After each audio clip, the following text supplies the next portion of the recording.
don't think it's in there.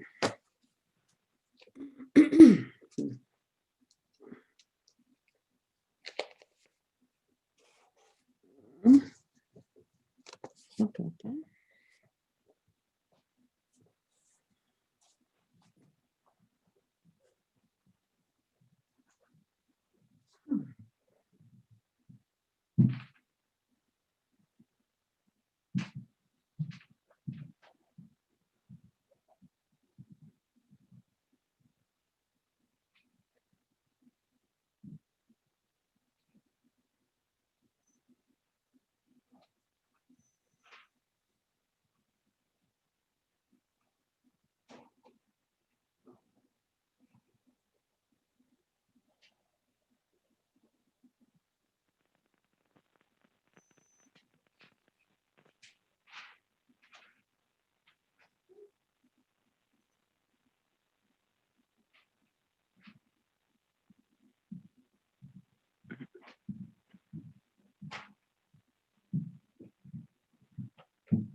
Mhm.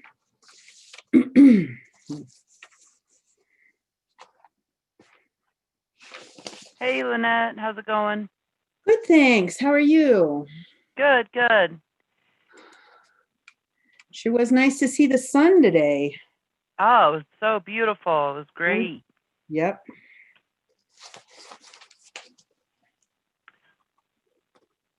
Did Kent give you the message that Amy's going to reschedule because it's her birthday today? Oh, okay. She's going to come to the next meeting. All right. Okay.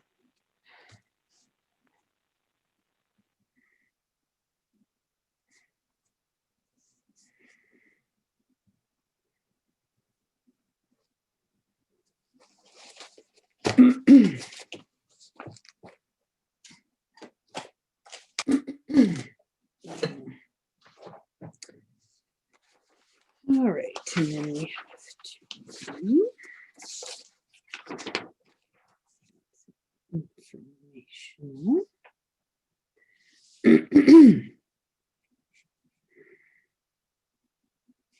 Mhm. And that is called.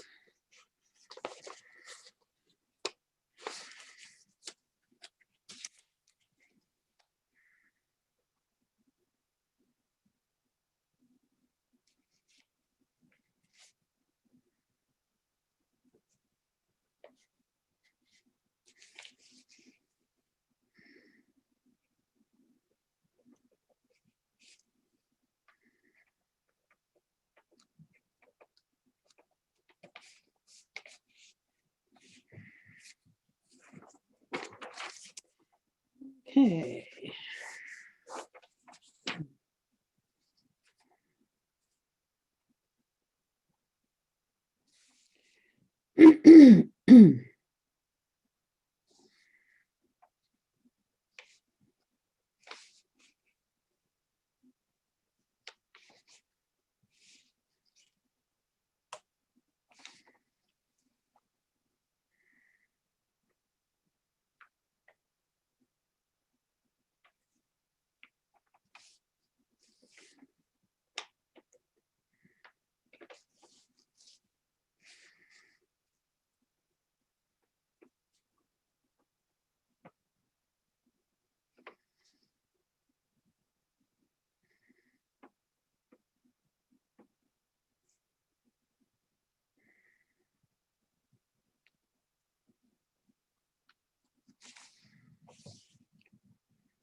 Howdy. Howdy. Got a couple things for you. Okay. Amy Saxton won't be here again tonight. Okay. So I won't have that. I talked with Alyssa and she says we don't need to give her anything right now. Okay. So Excuse me. we don't have to. They We don't just have to wanted make to any give it to us. decisions or consensus tonight. I would like the board to continue to be thinking about it though. So, yeah. Sure. Yeah. Sure. And then, and I have it on my other computer. And then we'll probably bring up in staff items. It got asked for, since have signs up saying public parking, had the property owner ask for either an agreement or, certificate of insurance from the town regarding it. So I talked with Jerry about it and he says, well, you can't have it both ways. You can't sign it as public parking and not do anything more regarding it. So Yeah, that was done at their invitation. right. But we should in a public meeting. True. In case anybody cares to ask.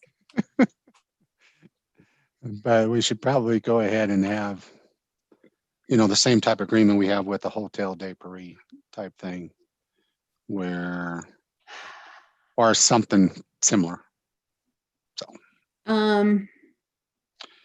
or not sign it. Are they really apples and apples? No, they're a little bit different. It'd be a little different. But we continue to try to show people public parking and. Okay, what we've got is a sign at a corner that says public parking this way. Right. Does it actually point out that that particular lot is public parking? I'm not trying to wiggle out of anything that we should be responsible for, but I don't want to be responsible for something that was freely offered by the property owner to help make things run smoother. Right. Right. They weren't pressured for it. They weren't even asked for it. They freely offered. And if it's not actually posted on all entrances, this is the public parking, I'm kind of disinclined to start accepting responsibility if we don't need to. Okay. So we're just talking about parking lots in general. Sure. Jennifer reminded me that we are broadcasting currently. So yes. I was like, yeah. Yeah. The other thing. I always keep that in mind. I figure at some point someone overhears me. So sure. Tree lighting. Just keep it in the back of your head whether there will nothing currently, but maybe at the next meeting might have more information or they might ask us. whether to hold it or not when it comes about. So I think it's a little early to think about it, but I got asked by somebody regarding it. So It's not too early to be thinking about it.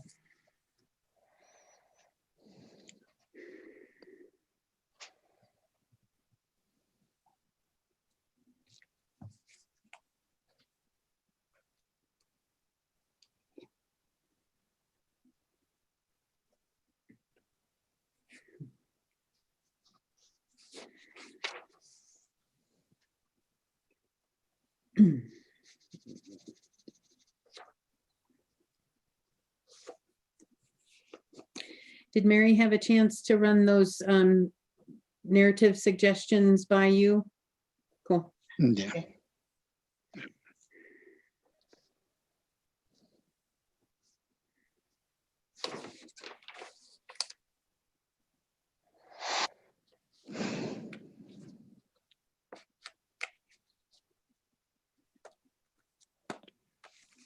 The information item, that's the town code potential updates. That's more regarding the budget than a separate information item.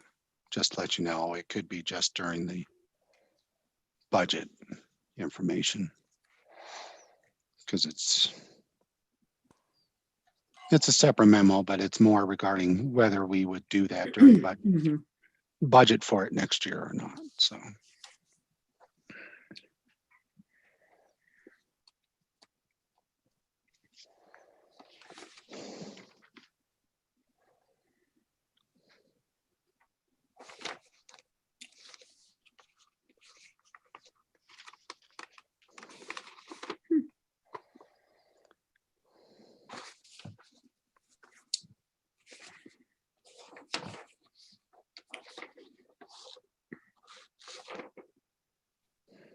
All right.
This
is a cashier.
Hi,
Lynette. Hi there, Tim. How are you? I'm good. How are you doing? Great, thanks.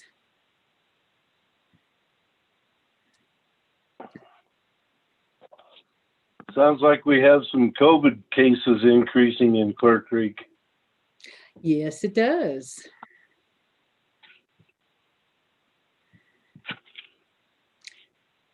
Yep.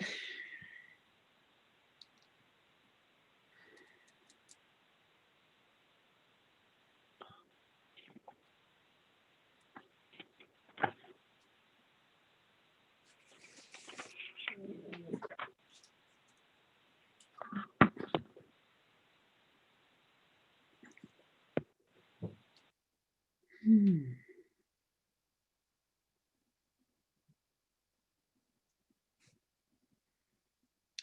I think it was last week I saw Sherry at the post office and I almost didn't recognize her because of the mask. Yeah, I know we've been running into people, and it's, you know, some of the folks that I worked with up at the Georgetown Loop, you know, I haven't seen them for a while, and they're wearing masks, and you say hi to them, and they're like, "Who are you?" Yeah. Yeah.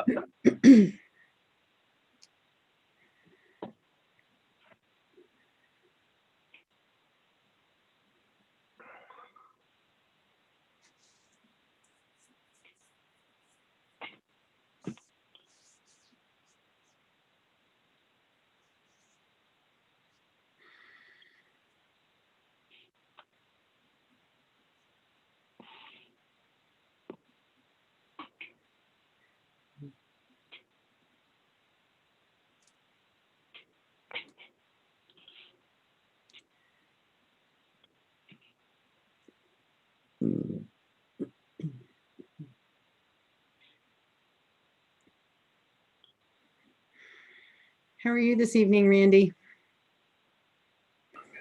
Oh, doing just fine. Good. Trying to keep up with the madness, which there's As no are we shortage of. Pardon?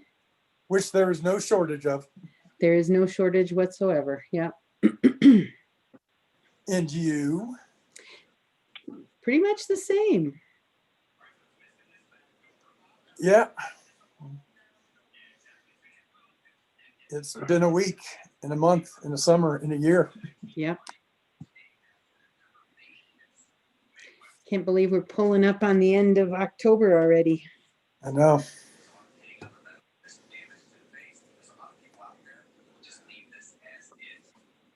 Had our first little blast of winter. Well, I'm still was- counting the one around Labor Day. That was a bit more than just a little skiff of snow on the ground. That's true. But it was cold these last 2 days. Oh, yeah. It was chilly. Yep, definitely. Good evening, Rob. Good evening. Good to I'm see you. listening. I know I wanted you to know I was here, but not really. So I cut my video. Well, it's good to get things lined up. We're not starting yet. Yeah, I had to put on clothes. I know how Randy is when I'm naked. I see a smile. You realize we're live. Yes, this is being recorded, so. You've been hanging out with another selectman way too much. Hi there, Mary.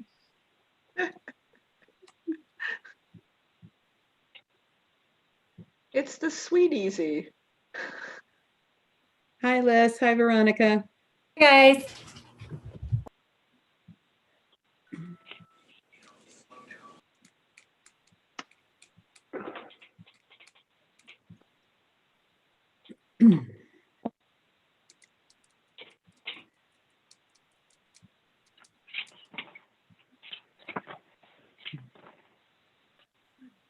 And here comes Paul. Two.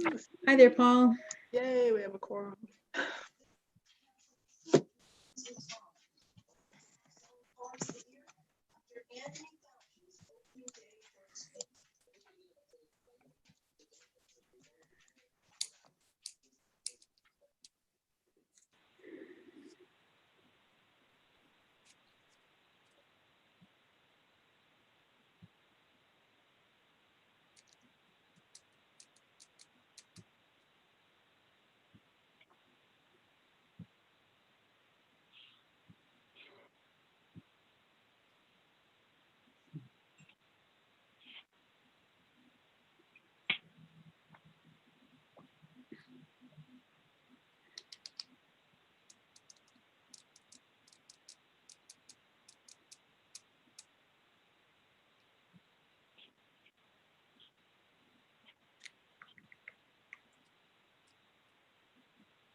The hour is among us. Here's John. Hi, guys.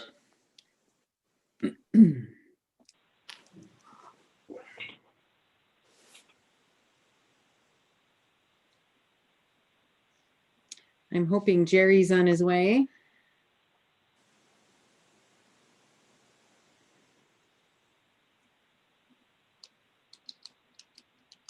He's driving. Oh, that's clever, Kent, the way you just like peek around the corner. Yeah.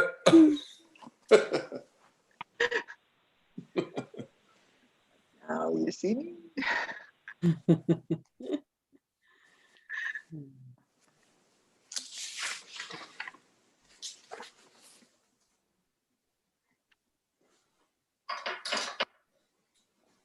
And here comes Jerry.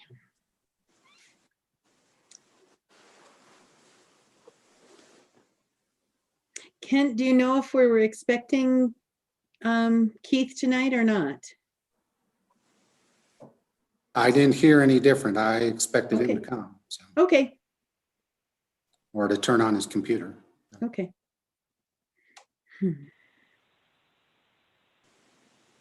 We lost Jerry.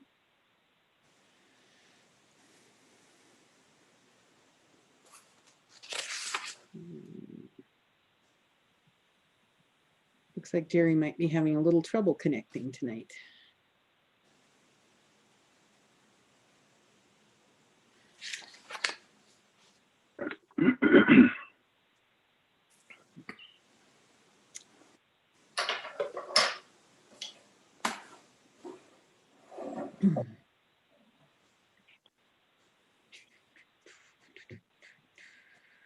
There he is. Good evening, Jerry. Good evening.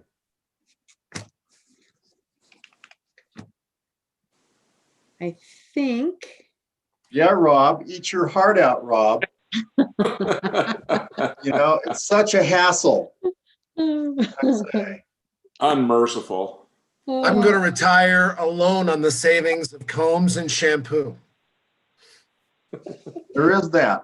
All righty. It You is. cling to that, Rob. You cling to that.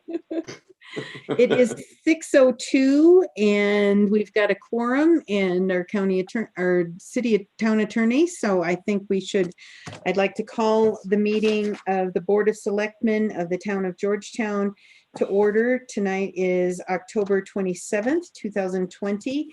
Would everybody please stand and join me in the Pledge of Allegiance? I pledge allegiance to the To the flag flag of the United States of America and to the republic for which it stands, one nation, under God, under God, indivisible, with liberty and justice for all.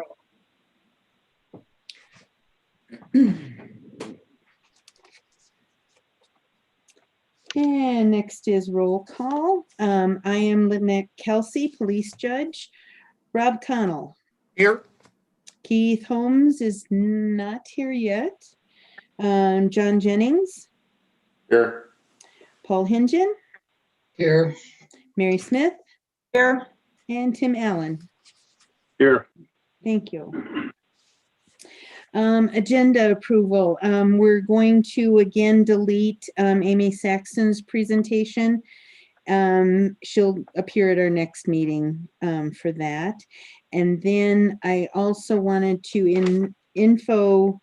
information items. I wanted to bring up the Clear Creek Resiliency Collaborative strategic objectives again, and just keep that fresh in people's minds. I don't think we need to take any action on it tonight, just be thinking about it. And then I think under staff items, Kent was going to bring up a parking lot issue. Anything else that people want to add or delete? Yeah, Lynette, this is Tim. I had one thing. Uh-huh. At the, I believe it was the October 13th meeting, but anyway, we tabled the rookie dog obstacle course specifically till to this meeting tonight. And I didn't know if we had to put something in here to change that. I think the reason it didn't get on to tonight's meeting was that the presentation still wasn't complete and prepared. Is that right, Kent? Yes. So I guess the question was, do we need to put it in the agenda to extend that tabling or just leave it alone? That's my question. I think it can remain tabled until it's put back on a printed agenda. okay. Is that okay, Tim? Yeah, it just says in the minutes that it was tabled until October 27th, 2020 Board of Selectmen meeting. Okay. Until it's taken off the table, it remains there. Good catch though, Tim. Yes, that is. Anything from anyone else? Yes, Mary. can we just get an update on Bighorn, whether we got COs that are coming Under soon staff or items, I would think. any, just, kind of a overview of what's going on over there, please? Okay. All righty. Anything else? I would entertain a motion to approve the agenda as amended then. I'll make that motion. Second. I'll second it. Tim can have it. Tim can have the second. Okay. So it's been moved and seconded to approve the agenda as amended. All in favor say aye. Aye. Aye. Aye. Any opposed? Motion carries. Audience business. Members of the audience have 5 minutes to present any matter of interest not already on the agenda. Do we have any audience business? If so, could you please raise your hand or type into the chat that Jennifer needs to promote you so you can speak.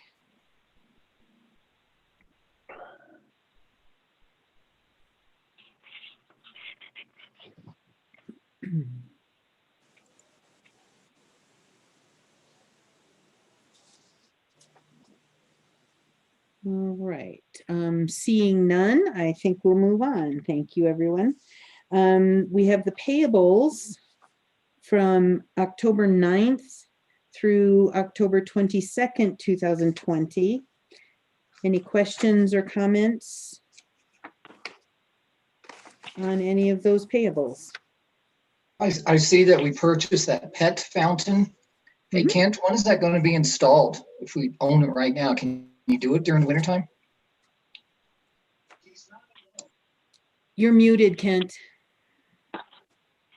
Trying to be quiet when I'm supposed to, but it's waiting for an additional water connection. We can install it even when it's cold. So we haven't received it as yet. We purchased it, but it hasn't come yet. Okay. Any other questions or comments on those payables?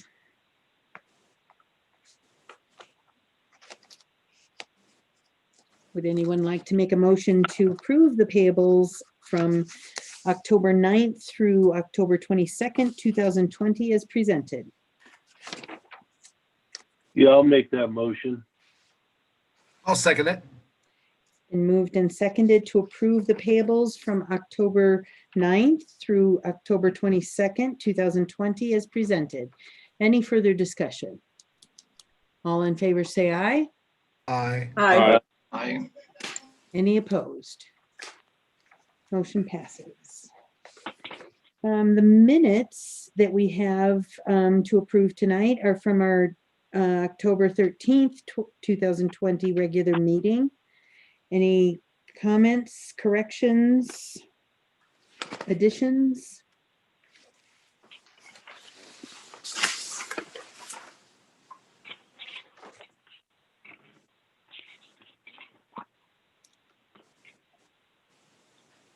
If not, I would entertain a motion to approve the minutes of the October 13th, 2020 regular meeting minutes as presented. I'll make the motion. Second. I'll second it. Been moved and seconded to approve the minutes of the October 13th, 2020 meeting as presented. Any further discussion? All in favor say aye. Aye. Aye. Aye. Any opposed? Motion passes.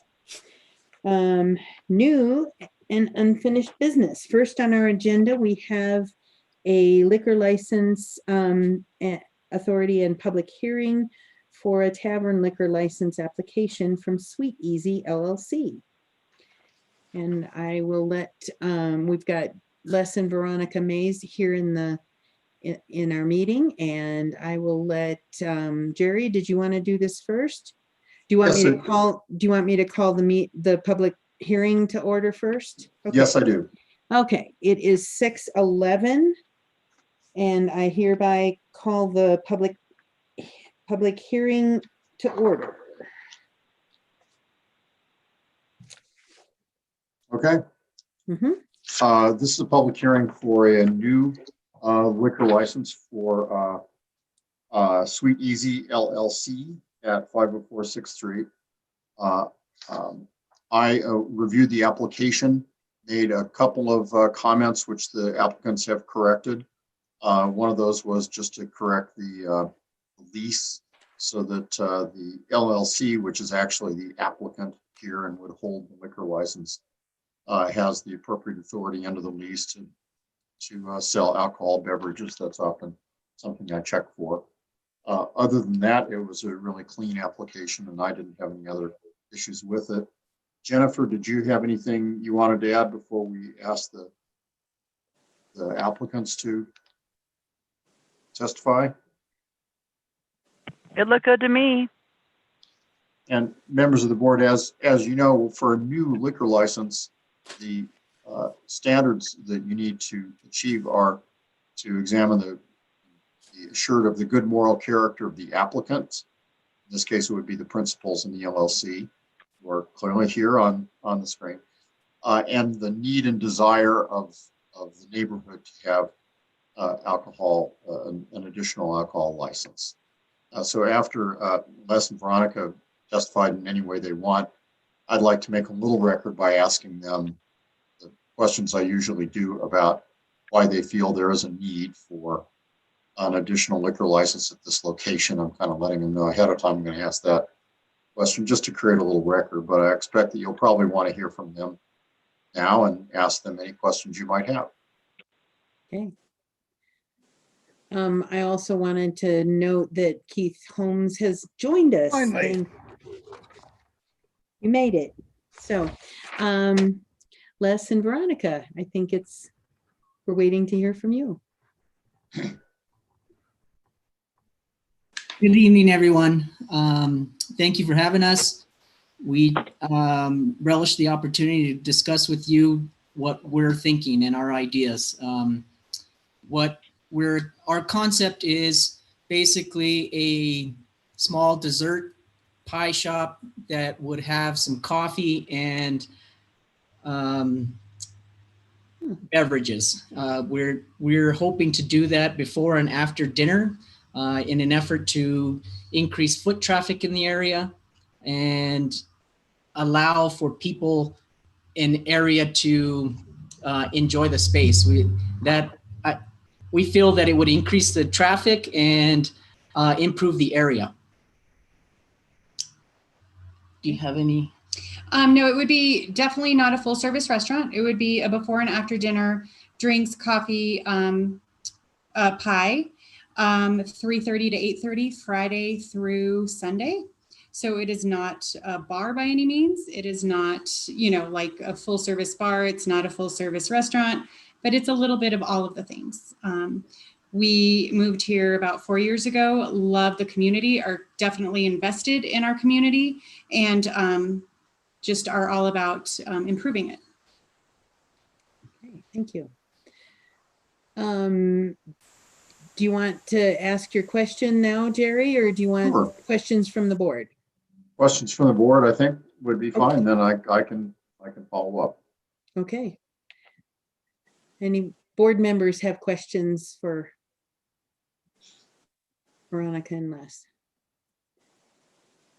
I'm good with it. Here you go. So what kind of background in terms of service, like, in terms of serving the public, what kind of experience do you have there? So, as anyone should have, is a background in some wait staff. So I have been a waitress, a hostess, among many other things. And Les has a background in business. So in terms of having like a hostess waitress background, you know how to like card and make sure people are of age and things like that? Yes, and we have taken the tips training. Beautiful. To serve. Mm-hmm. You said the magic word. That's all I need to hear. Thank you. Mm-hmm. Anyone else? No, I'm good with it. The pressing question, if this liquor license is approved and you're ready to go for business, when do you plan on opening? Well, a lot of that depends on the pandemic, but we really are shooting for Christmas market. Yeah. I'm not married to that because I don't want to be disappointed if anything falls through, but that is the plan right now. Thanks. Okay.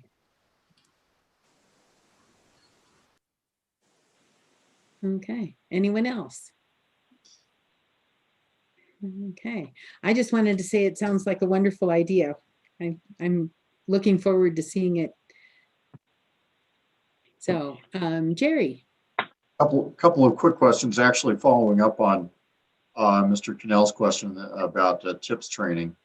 Will you be staffing this operation with persons other than yourselves? In other words, will you be hiring additional wait staff, at least not at the moment? At least not initially, at least. It's going to be us in there, and we'll see how things go. But just based on our previous experience in other restaurants, we came from Denver and have been in other areas. We've traveled to other areas, and we just, in our experience, we've always liked to have a nice cappuccino after a meal, a nice dessert, or even beforehand, just kind of preparing for dinner. And so this is the concept that we've had. We've seen a couple of those concepts in other larger cities, and we honestly think that it would be an improvement and be helpful for the area.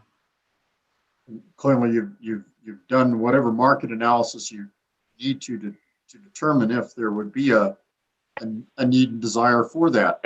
I think you've almost answered my question, but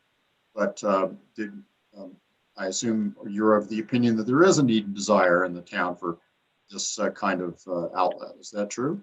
Absolutely. I think there's a huge void, and especially right now, we're lacking any sit-down restaurants downtown, and there's a huge void in the area, Plume included. With our Georgetown, I think that there's a void there, and I think that there's a definite need. Very good. Madam Police Judge, I think we've clearly covered the need and desires. In a minute, I'll suggest, since it's a public hearing, if there are any public to testify. On the subject of good moral character, we always do refer this out to the marshal, and I see Randy Williams is on the call. And I don't think we have in our file at all any objection from the marshal's department, but it's always a good thing to include in the record that the police department has reviewed the application and has no objections to it being granted. So we should probably ask the marshal that right now. I have no objection to anything I've seen. I reviewed the packet. The only negative I see is timing with what we had going on this past week. So beyond that, I think hopefully it works out real well. Thank you. I think you can call on the public now and see if there's any testimony, and we can close the hearing and take whatever motion is appropriate. Okay. I would invite anyone who's joined us this evening in the audience to make comment if they'd like to. Just type in the chat.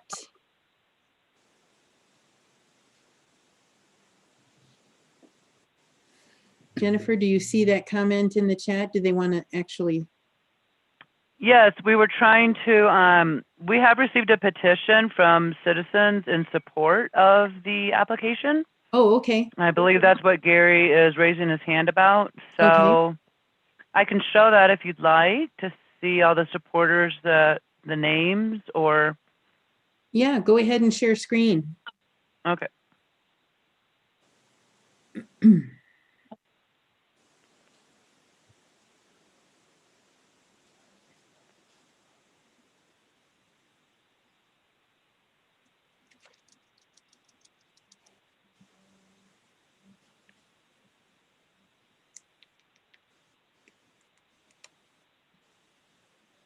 Okay, it's coming.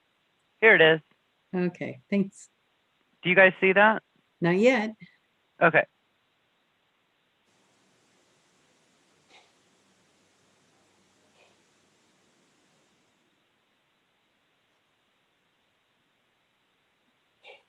There we go. Now do you see it? Okay. Uh-huh. So this is basically describing what their place is going to be, which she already kind of mentioned. And then the names that are supporting it. There are 28. Yes. A lot of people. Wonderful. So. Okay. Thank you so much. You're welcome.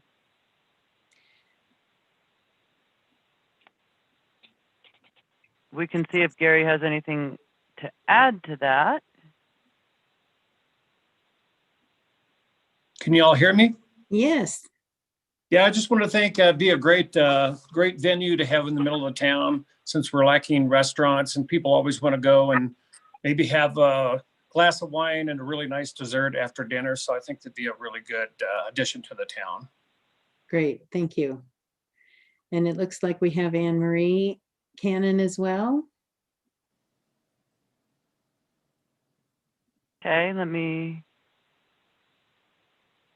Is she on or just sent, I think maybe she She's- just sent the chat. Oh, this is Ann Wassman. Let's see Oh. what I'll promote her. Okay, Ann can speak if she'd like to. Yes, Okay. hi. All right, you want to talk? hi. Hey, just wanted to say we're super supportive. I think it's great to have another venue downtown, especially one that keeps people here. We were downtown a couple weeks ago, 5:30 on a Friday night, and people were leaving. We want to see people stay. So I think it's great. Stoked. Well done. Okay, very good. Thanks so much. All right, anyone else? Don't want to cut anybody short.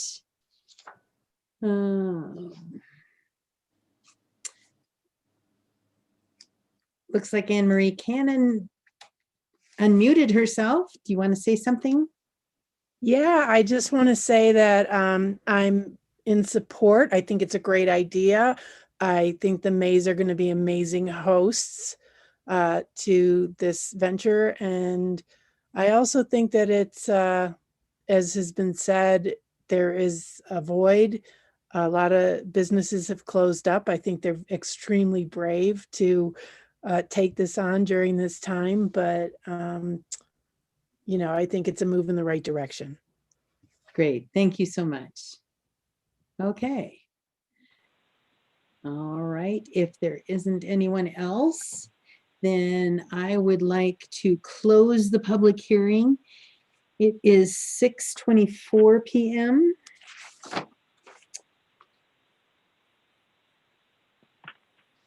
And there's a motion in the packet. Yes, there is. Would anybody like to make that motion?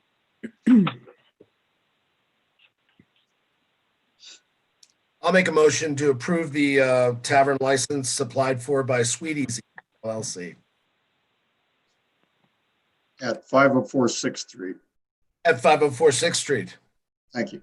Okay, I'll second.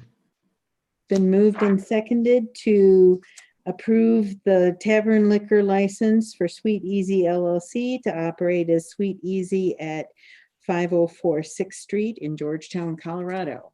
Any further discussion? All in favor say aye. Any opposed? Motion passes.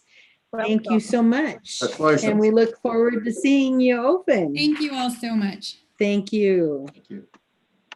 Have a great evening. Okay. Next is resolution number 10, series 2020.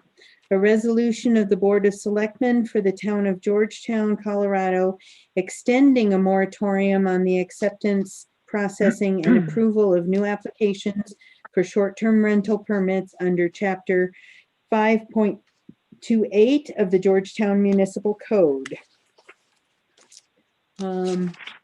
Jerry, do you want to Sure. kick this one off?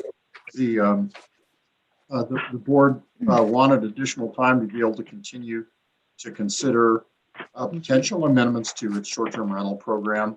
There's material in the packet later on tonight on that subject, and we realized that the moratorium was on the edge of expiring. And so you asked me to prepare this to extend the moratorium to January the 1st, 2021, and this resolution does so. Okay, thank you. All right. I got up-to-date figures from Jennifer today, and as of right now, we're still at the maximum of 18 in Ward 1.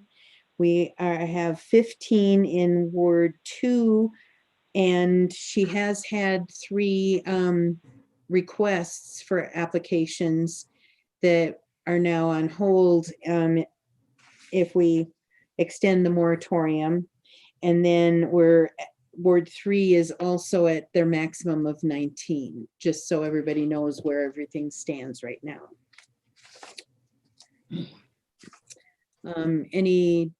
Do we want to just discuss the moratorium, or do you want to discuss the short-term rental questions and issues? I think maybe for now, just the moratorium and then we'll go on to the discussion of any changes. So any comments or questions from the board? I would also point out, sorry, that it extends till January the 1st unless earlier terminated or extended. That's language we've used before, but I wanted you to know that if, for example, you get your work done, there's no reason you can't terminate the moratorium early, or you can extend it again if you need to. That's commonly done. Right. Right. Okay. Okay.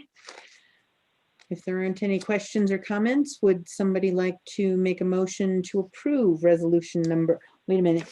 In the agenda, it's numbered resolution number 10, but in the packet, it's resolution number 9. Jennifer, can you check that, please? Yeah, it's number 10. Sorry about that. I just checked it. Thank you. Okay. I move to approve resolution number 10. I'll second. Been moved and seconded to approve resolution number 10, series 2020 as written. Any further discussion? All in favor say aye. Aye. Aye. Any opposed? Motion passes. Okay.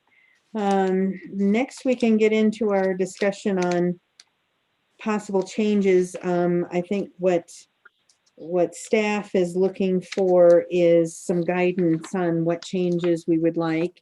And we've had the memo from Kent for a couple of meetings now, and hopefully everybody's had a chance to really digest some of the suggestions. Kent, do you want to point anything in particular out? I think the matrix at the end of the discussion, I mean, went through it in a lot of detail at last meeting. And I just would like direction from the board on how to prepare an ordinance if they would want any changes. And we can take each one by one, or that might be do the it some other way. cleanest. That might be the cleanest. Just get a consensus on each item in that matrix. So first item in the matrix is illegal short-term rentals. Staff to provide periodic updates. So there's really nothing there as far as ordinance. Just carry on what you've been doing. Second one is fines and penalties for STRs. And the recommendation is to add license suspension to the options. How does everybody feel about that? Yep. I'm seeing head nods. If everybody can thumbs up. Or thumbs up. Okay, all right, very good. Third, criteria for revocation of STR and have 3 different things there. So could recommend adding co-enforcement to the list to revoke it. Recommended adding failure to pay the water bill, wastewater fees to the list. And then if suspension is added, which it seems like we will, then if they're suspended more than once or just once, or during those 12 months, get some feedback from you. What would you like to see in an ordinance? I have a question. Yes. So have we had an issue with any of the short-term rentals not paying their water, wastewater bills? I mean, I certainly feel that this should be one of the reasons for a potential revocation, but I was just curious if that's been an issue, even if it's a late, And I wouldn't suggest, just one late or, something like that. But if it's just one of the criteria to consider, if they're constantly late or they're providing a problem. And I think we have had one or two owners like that, but I don't have confirmation of that right now. Okay, and then for the third notation under there, if the suspension is added, it seems to me that if we suspend them, it should be more than once before we can revoke them. Just otherwise we're going immediately towards revocation, which just doesn't sound appropriate if that's, so it would be more than once. Is twice appropriate, or 3 strikes and you're out, or what? What do you think? I would agree with the second time they have to get suspended, they get revoked. Because we have a waiting list. There's people waiting, and if they don't want to play by the way that it's set up to do, then let someone else in there. I'm good with that. That seems fair to me. Tim. I'm seeing lots of nodding heads. So sounds like yes on all 3 and 2 suspensions. Okay, next one is commercial water rate for STRs. Staff was not recommending that, and I guess I think it makes things way too complicated. I think you could wind up with, yeah, I think it needs to stay as a residential. I agree. Okay. All right, looks like mostly nods and thumbs up. Yep. Okay. Notice in hearing the fees for appeals hearings. Did anybody feel strongly that we need to reduce them? Given that it can take, what was it, up to 4 hours and include attorney time, etc. I don't think Go ahead, Mary. I don't think it should be reduced, because I think obviously the manpower time that's put into it shows that cost. I'm wondering if we should add something though, where since the appeal is actually paid for by someone other than the applicant, that if it's perhaps one overturned, whatever the proper wording is, that maybe the short-term rental owner should have to pay or reimburse for that process.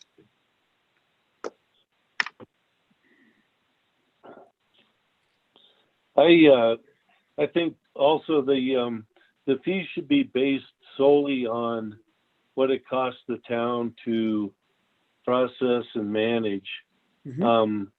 If some cost more than others, then maybe they could just average based on, their past experience. But the fees should just be to recoup costs that are incurred by the town.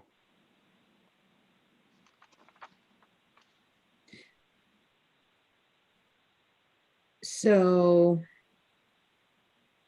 wouldn't the $120, the way it stands now, if we're talking that the average appeal or just takes about 4 hours to put through all the paperwork and make the notifications and get the meeting ready, that's probably what the hourly rate is, I would think. When we talk, all of the different benefits, everything else. Right, but I think Kent would have to, put in some input on that. It's kind of an arbitrary number. I mean, 120 would cover some of our costs. I don't think, if it gets to 4 hours and all kinds of other stuff, it's enough, but I'm not worried about that. I'm worried about what's fair and equitable to both the applicant and the person who's appealing. And person who's appealing, it has come up more than once that the person appealing the short-term rental license feels it's a burden to be able to pay that fee in order to have the appeal occur. But we have those rules, and hopefully with these additional rules, if we have an ordinance and it actually makes it through, it will solve some of those situations that would create an appeal. So that's what you're trying to do. You're trying to have as few appeals as possible. So. Okay. I guess I feel pretty strongly that I understand there have been feelings of the fee being unfair. However, there's two sides of that coin. The person who has applied for the license in good faith feels that their application is worthy of approval, and what is being appealed might seem very unfair to them. So I'm not sure how turning the fee around on the short-term rental license applicant, if the appeal is granted, there's unfairness on all sides in this scenario. So I think having somebody who feels very strongly that a short-term rental license should not be granted should, if they feel strongly enough, be willing to pay the fee. That's my feeling on it. Good point. I agree with that.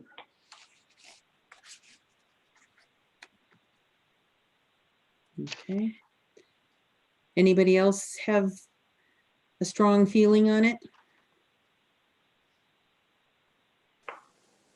Okay. Well, I think what Kent said earlier, that these additional issues are being addressed, is going to reduce, or we want to try to eliminate, an appeal. So I don't know if changing the cost would be worth it. Obviously, there's some price resistance from some people that wanted to file an appeal, but if we word this right and the appeals go away, it might just become a non-issue. Okay. All right. Anybody feel really strongly about reducing the fee? Okay, we'll move on. How about setting a waiting period before application is allowed? They have to own the home for 1 year, 2 years, it varies from other jurisdictions, but that would hopefully discourage investors simply buying a property with the sole purpose of being a short-term rental. Yeah, I agree with that. I wouldn't even mind 2 years. 2 years is good. I like the moratorium. Well, it's not really a moratorium. It's just a waiting period. But are you 1 year, 2 years? Any strong feelings on how long? 18 months. Awesome. How about 5 years? Well, a lot of times too, 5 though, when people are buying these homes now, they're updating them and putting some work into them too. And so that's going to eat up some of their time before it's marketable. So I think we definitely should have the waiting period, and I'm fine, with it being at least a year. I'm fine 18 months, 2 years. That's okay. I agree with it too. And Mary made a really good point. I could go with the 2 year. Okay. Or 18 months, whichever. I think 2 years is pretty reasonable. So it's looking like there's a lot of, okay. Peace. Consensus is 2 years. Okay. Next one is additional application requirements. there were three things suggested, or two. An acknowledgement that's signed by the owner and local agent that the owner and the local agent have read and understand all the regulations pertaining to the operation of short-term rentals within the town. And then maximum occupancy of 2, and Jerry at our last meeting qualified that as adults. I think 2 adults per bedroom, which I is think we not. need to put an age on that so that there's no question, 2 adults over the age of, or whatever. I mean, Okay. you could have a lot of, you could have a house party and you could have a chaperone and you could have a lot of mid-aged teenagers, and I don't think we want that either. So Okay. I just think we should throw an age in there. All right. And then my thought was also to add a stipulation unless otherwise limited by conditions of the license or permit. I was just thinking in terms of the case of if your parking, your off-street parking is limited to two spaces, and therefore we did have a short-term rental that was only allowed to rent out 2 of the bedrooms, then having that be the stipulation with 2 adults per bedroom. I don't know if Jerry could probably word that better. I have a question. Is a pull-out couch in the living room or the basement considered a bedroom for the occupancy?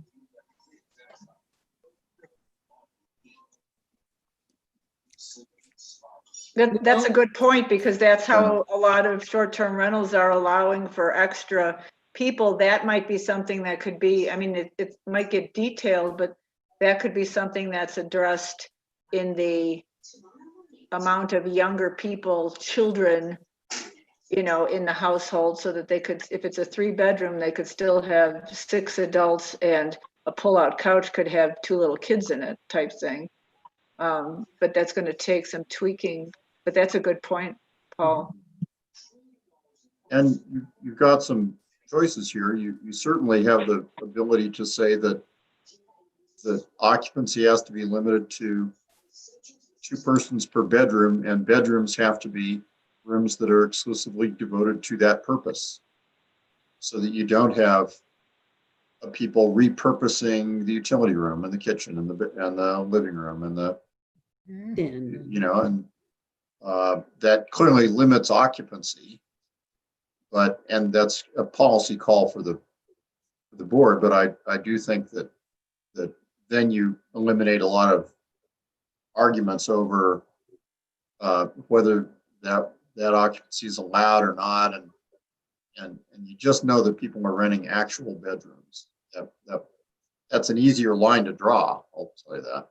I'm fine with just the bedroom. I have a comment. Oh, I'm sorry.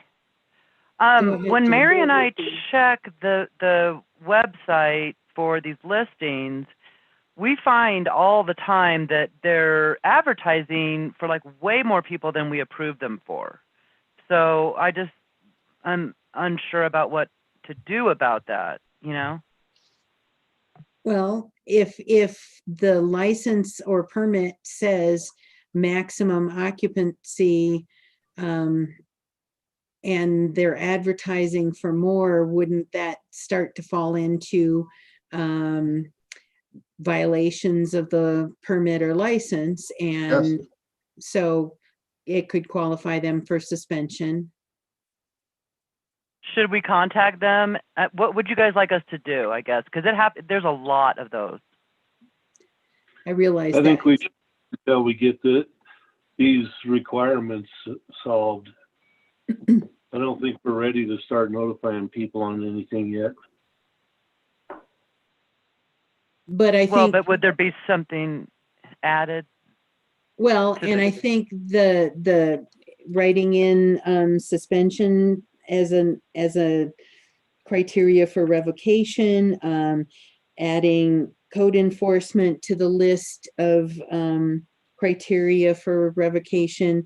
I think that all gives you some teeth for, first of all, making it very clear up front that this is the maximum. This is all you can rent. This is all you can advertise for.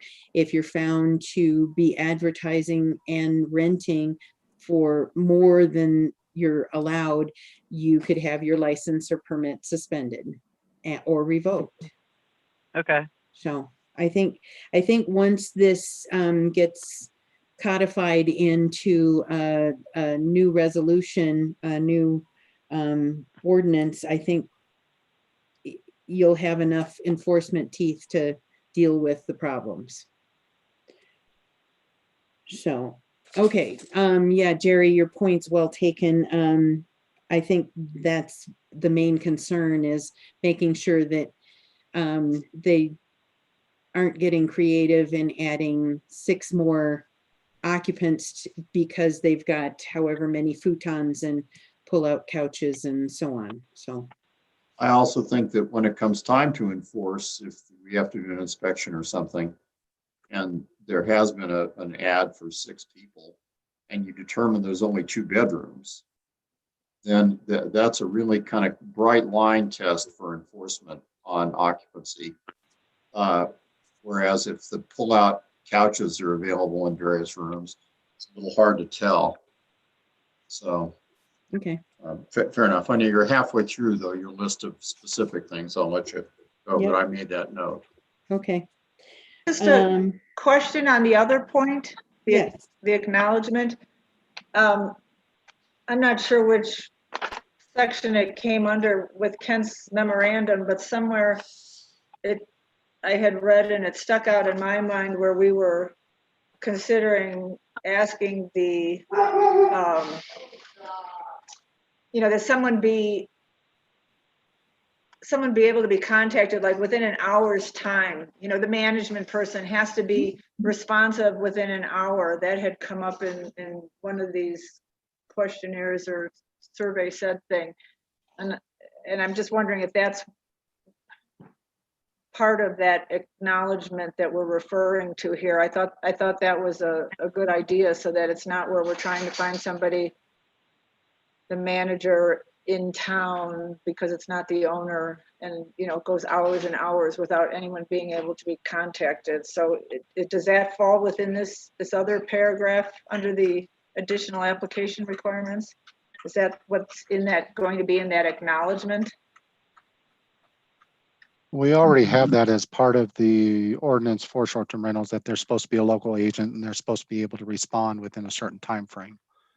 Randy or Jennifer could probably tell me quicker than I can as far as what that time frame actually is. But that can be part of that acknowledgement as well, saying that there is an expectation that there needs to be a response within whatever time frame, an hour or 2 hours, whatever it is, Understanding that they're going to be acknowledging all of the rules, and you don't want to list them all in the acknowledgement. You may wish to elevate a couple of them to kind of emphasize them, but the acknowledgement will cover the whole regulatory program. Mm-hmm. That's a good point, Jerry. Okay. All right. Any further discussion on that item before we move on? I do have a question. Are you guys going to set an age limit for the kids then? Because a lot of the times people do have kids and they have them sleep on a rollaway couch. So it's a gray area. I don't know if you guys want to define it more. It comes up a lot. Okay.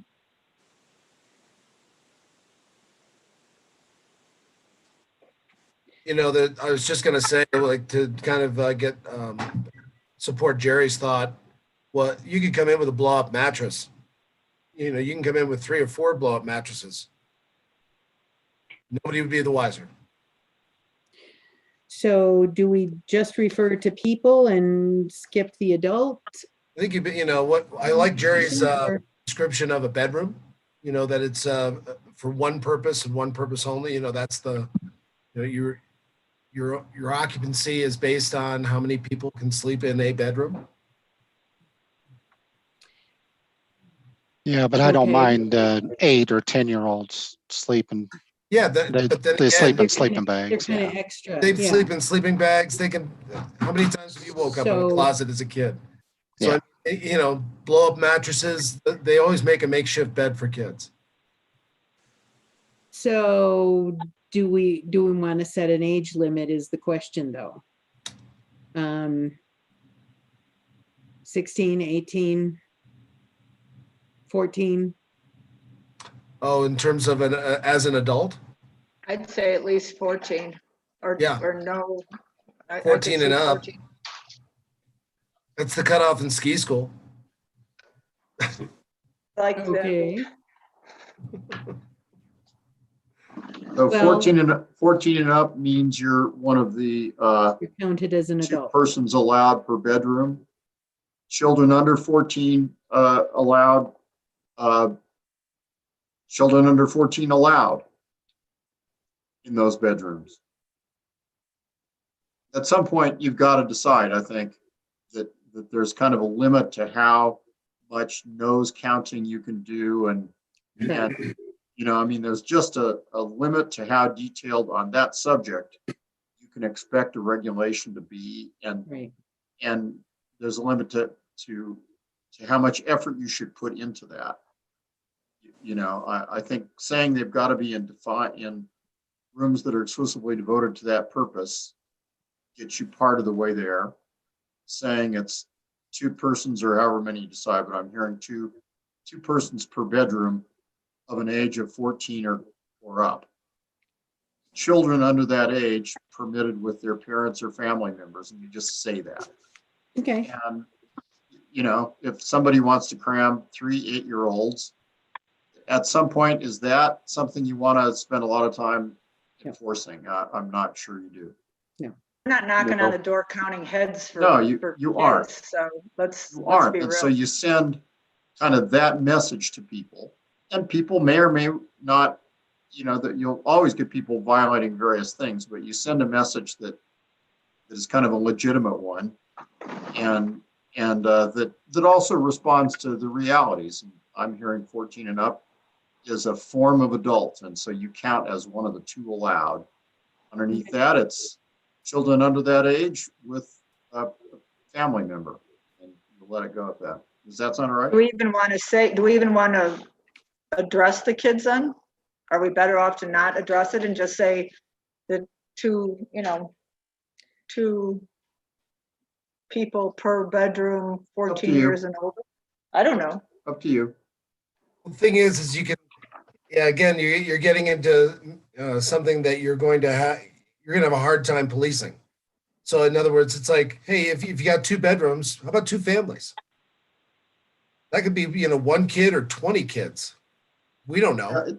It could, although I do think that there's the things that you're going to check on, and they're the things you're going to say are the rules that you're not going to check on. And the reason you're putting them in the rules, knowing you're not going to check on them, is it's going to have an effect without even checking on it, and that has value. So there's that. And this may be one of those places where it's going to cut down a little bit on a little bit of overcrowding, and you know you're not going to go checking, but at least the message is out there that Yeah. we're really looking for families here. You know, not the Boy Scout troop or the Cub Scout troop, I guess, because they'd be under 14. Okay. You know, and again, kind of below the level of detection, you send a message, and you know that's as much time and attention you want to give to that, I think. Okay. We'll write it up and see what you think when you Okay. see the draft. How's that? Sounds good to me. Okay. Okay. Moving on, additional operating requirements, such as a renter information notice or brochure posted that includes identification of parking spaces associated with unit, possibly where it is not allowed. Also includes trash and trash pickup rules, business license number on the title of the listing for all public advertising. Anything else that you might suggest. I thought they were all good suggestions. Yeah, I agree. People, they don't always follow rules, but if you don't tell them what the rules are, it's real hard to follow. So as long as you get it out there clearly and everybody posts it at every single STR, I think you're ahead of the game in that respect. Well, and I think it's important that it's posted. It's not just in their electronic materials. It's physically posted within the unit. Right. So, Okay. I'm seeing a yes on all. Yep. Okay. Yes, for me. Okay. Yep. Parking program. No recommendation on a formal parking program from staff. Anybody have strong feelings about it? I think having the allowed parking for an STR required to be off street, I think it kind of gets messy when you're talking about the additional trailers and such. But I don't know that a neighborhood parking program is really needed so that everybody's got a pass or a tag to hang from your mirror.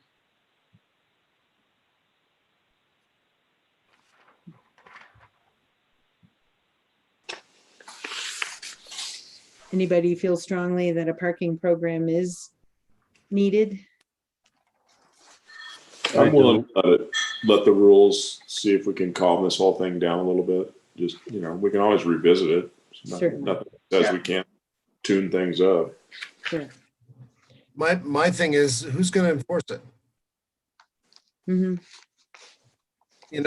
Again, you don't.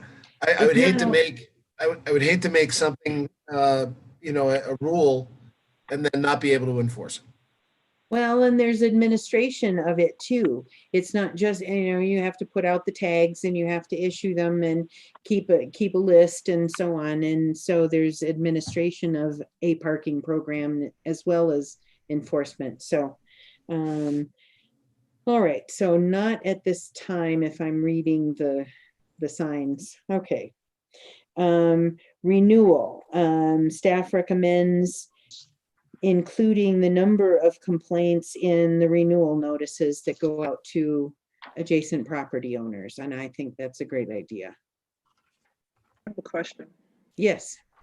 So just for clarification, because I'm under the impression that we, not under the impression, I know we changed the rule as far as the renewals and that we were only posting signs for renewals. And so if that's the case, how does one find out how many complaints there are if it's just a sign that's put in their window the second time around or the third time around, every time they're up for renewal? How do we know that? And does that then mean that the neighbors need to contact town hall or stop in to find out that information? Because then that goes back to increased staff costs just answering those questions. So right. How do we know? How do we find out about those number of complaints? And even if they're unfounded, I guess, I'd want to know if parking is always an issue, trash is always an issue. There were 7 trash complaints, How do you guys think that's going to look? I can respond to a little bit of that. When we get complaints, noise complaints, trash complaints are usually the most common, sometimes parking complaints about short-term rentals. We do print up a copy of our call for service that we responded for that and forward it to Jennifer, and she puts it for her to put in the file of the short-term renter. So when it's time for renewal and opens a file, if it's a thick wad of paper, then it might be needing notice. Well, like how many would you get? Yes, and I do put those in the files, but a lot of the times nothing gets done with it. How we need maybe do they need to receive so many complaints and then something's done, we notice that's what other towns do, or, I mean, and I agree with Mary, there's no way to notify the neighbors on the renewals because we put the signs up. So that was my question too. Well, and I would hesitate regarding, oh, it just takes 3 complaints and it's, then their action is taken. It's, first of all, it would have to be complaints that are founded, not unfounded. Yeah. And stating the number of unfounded complaints, that could be just a neighbor ticked off at the neighbor for doing it. And I'm coming sitting up with right here. complaints. Well, yes, Randy is a good example of that, but regarding his next door neighbor. But but I think a spreadsheet, as far as, since we have renewals at the annual basis, one thing that we can have is, since we went to the signs instead of mailing out dozens of letters regarding each STR, is we can have a spreadsheet that has indication of any complaints regarding any of the STRs, and that could be some information that could be provided. I might have to, I don't know if that violates any public information, Jerry, or not, but something along those lines as far as the license renewal process. What about if there, so I'm seeing sort of a range of renewals. So you've got some renewals that nobody's complained, it's nice and smooth, the signs go up and it gets renewed. You've got others that are up for renewal, but there have been complaints. What kind of a burden does that put on town staff if, for instance, the adjacent property owner wants to know if there were complaints, or conversely, what burden does it put on staff if there have been complaints that a notice would go out by email to the adjacent property owners that says we're reviewing a renewal and there have been X number of founded complaints. But all neighbors within 300 feet of that renewal will receive a letter. And so it could be addressed in there. Yeah. On the renewals, Not they're for not the receiving the letter. We don't do that anymore. Oh, you don't? Not on the renewals. Not on renewal, only in the new application. Correct. Okay.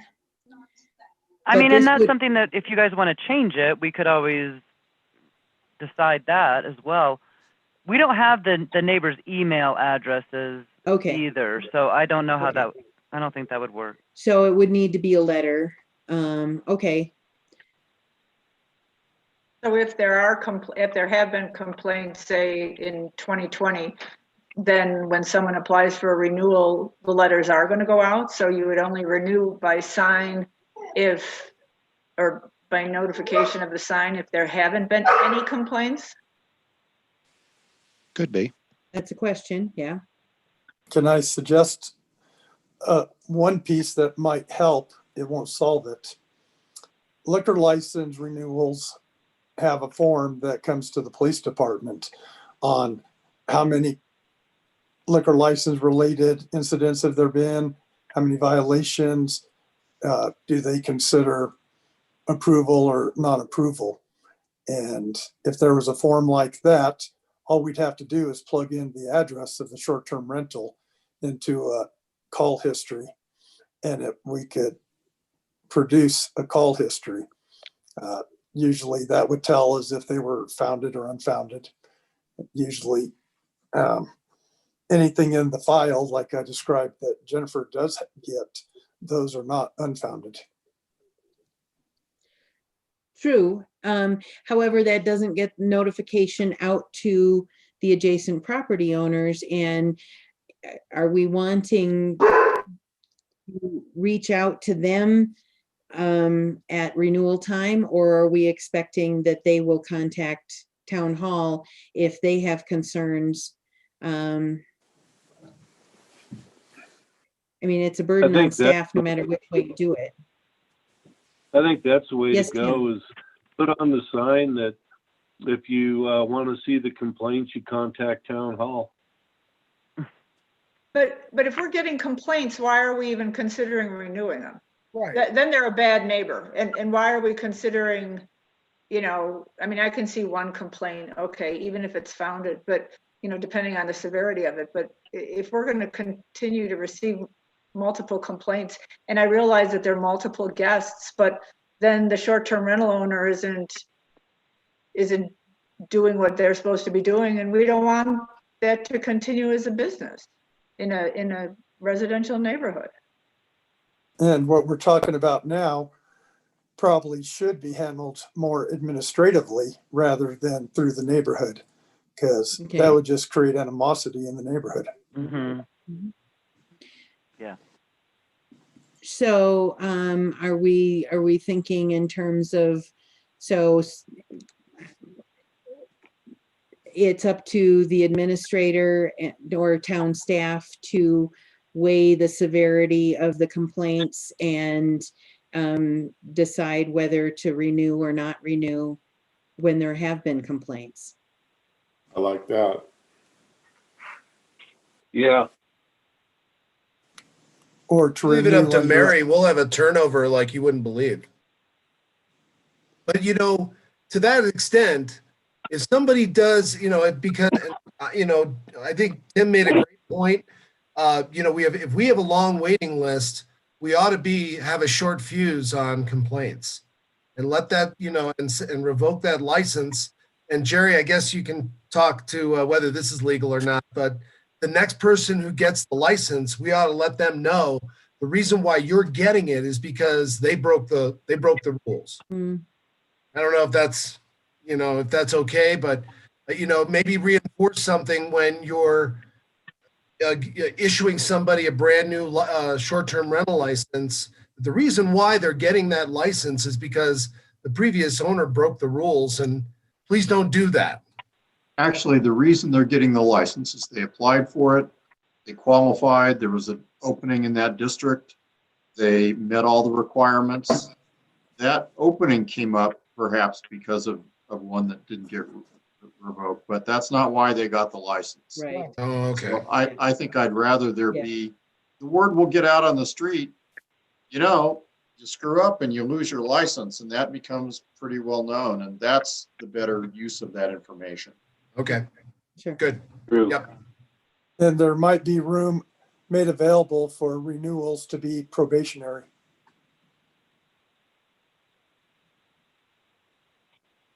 Yes, you know, you do that in other ways. You approve things with conditions all the time. You certainly could renew with conditions, or not Certainly. renew. Mhm. Also, the range of complaints can vary so widely that a complaint by itself does not mean you don't renew. It might, you look at it and you go, okay, I know where that came from. And there's more of a story to that. And it's really less about this owner than it is about the complainant. And so then there's the stuff in the middle where you go a little bit of smoke where there's fire, where there's smoke here. But we think this is a licensee that has the ability to learn from their mistakes and kind of grow. And it was a rookie mistake, and we're going to renew with a condition. Then there are the people that are really kind of overtly flipping you off in terms of the rules, and then you don't renew. So there's such a range, though, that you should be able to use that range, and it's available to you. True. And you know, I think as you see the complaints, you'll be able to winnow through whether the ones that are significant, the ones that aren't, the ones that lend themselves to a learning experience for the licensee, and the ones that indicate the licensee is not capable of learning. You know, it's case by case, but you'll figure it out. Aren't some of these complaints falling under the criteria where we would consider suspending or ultimately revoking a license midterm anyway? Yes, Would- some are. Of course. You know, but they cover such a range that I guess the point I'm making is that that you don't want to establish an artificial, if we get this complaint, here's what happens kind of rule. It's, if we get complaints, we can call you, we can We can call you up midterm. We can look at you on renewal. We can suspend midterm. You know, you can, but you don't want to be locked into a rule, and here's how come. If you were and there were a complaint filed, the neighbor says, I filed that complaint, and your rules say that that means automatically the following thing happens, and then you're stuck. So you want to leave yourself the room to work with complaints. I would agree. That Kent, makes do sense. you feel like it's an administrative decision that could I be think that, handled? I think there needs to be some discretion involved, yes. Okay. It's obviously if somebody comes to you and says, I want to just ask if there have been complaints on this particular short-term rental, doesn't that fall under open public records, and you need to disclose, but Absolutely. There's nothing confidential about the license application or any complaints that are filed under this program that I can see at all. Maybe if there's a birth date or a social security number, we'd redact that, but almost everything else is classic public records that anybody can see. Okay. Okay. Is everybody in agreement? Yeah. Okay. I'm seeing thumbs up. Okay, marvelous. Next one, application fee, same for renewal as for the initial application.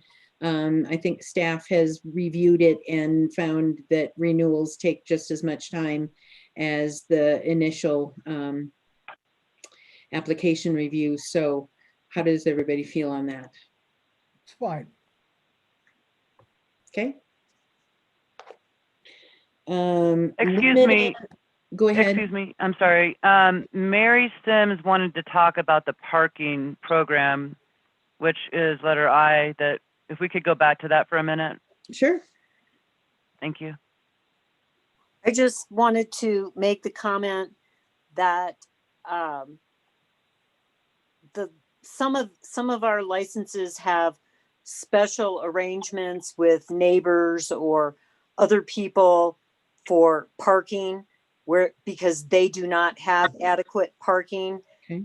But I have heard on at least 3 occasions that neighbors just signed this paper. They had no intentions of letting these short-term renters park where they said they could park. They just did it so their friend, neighbor could get the license with adequate parking. So I think any special arrangements for parking should be discouraged because, you either have the parking or you don't.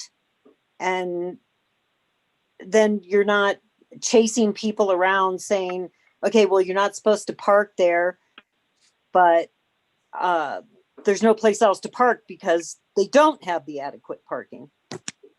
Okay. So if they don't have adequate parking, maybe they shouldn't be given a license in the first place. Well, that's my point. But then we have several that say, okay, well, we have this parking arrangement with so-and-so across the street or something, which on two of the ones that I know of, it's just a bogus thing. Even if the person has signed a letter, they don't let this neighbor's short-term renters park there. They just set it so the person could get their license. Well, if that's the case, then we should go through and wherever there's been this quote unquote special arrangement, those licenses should be revoked. If they haven't, if the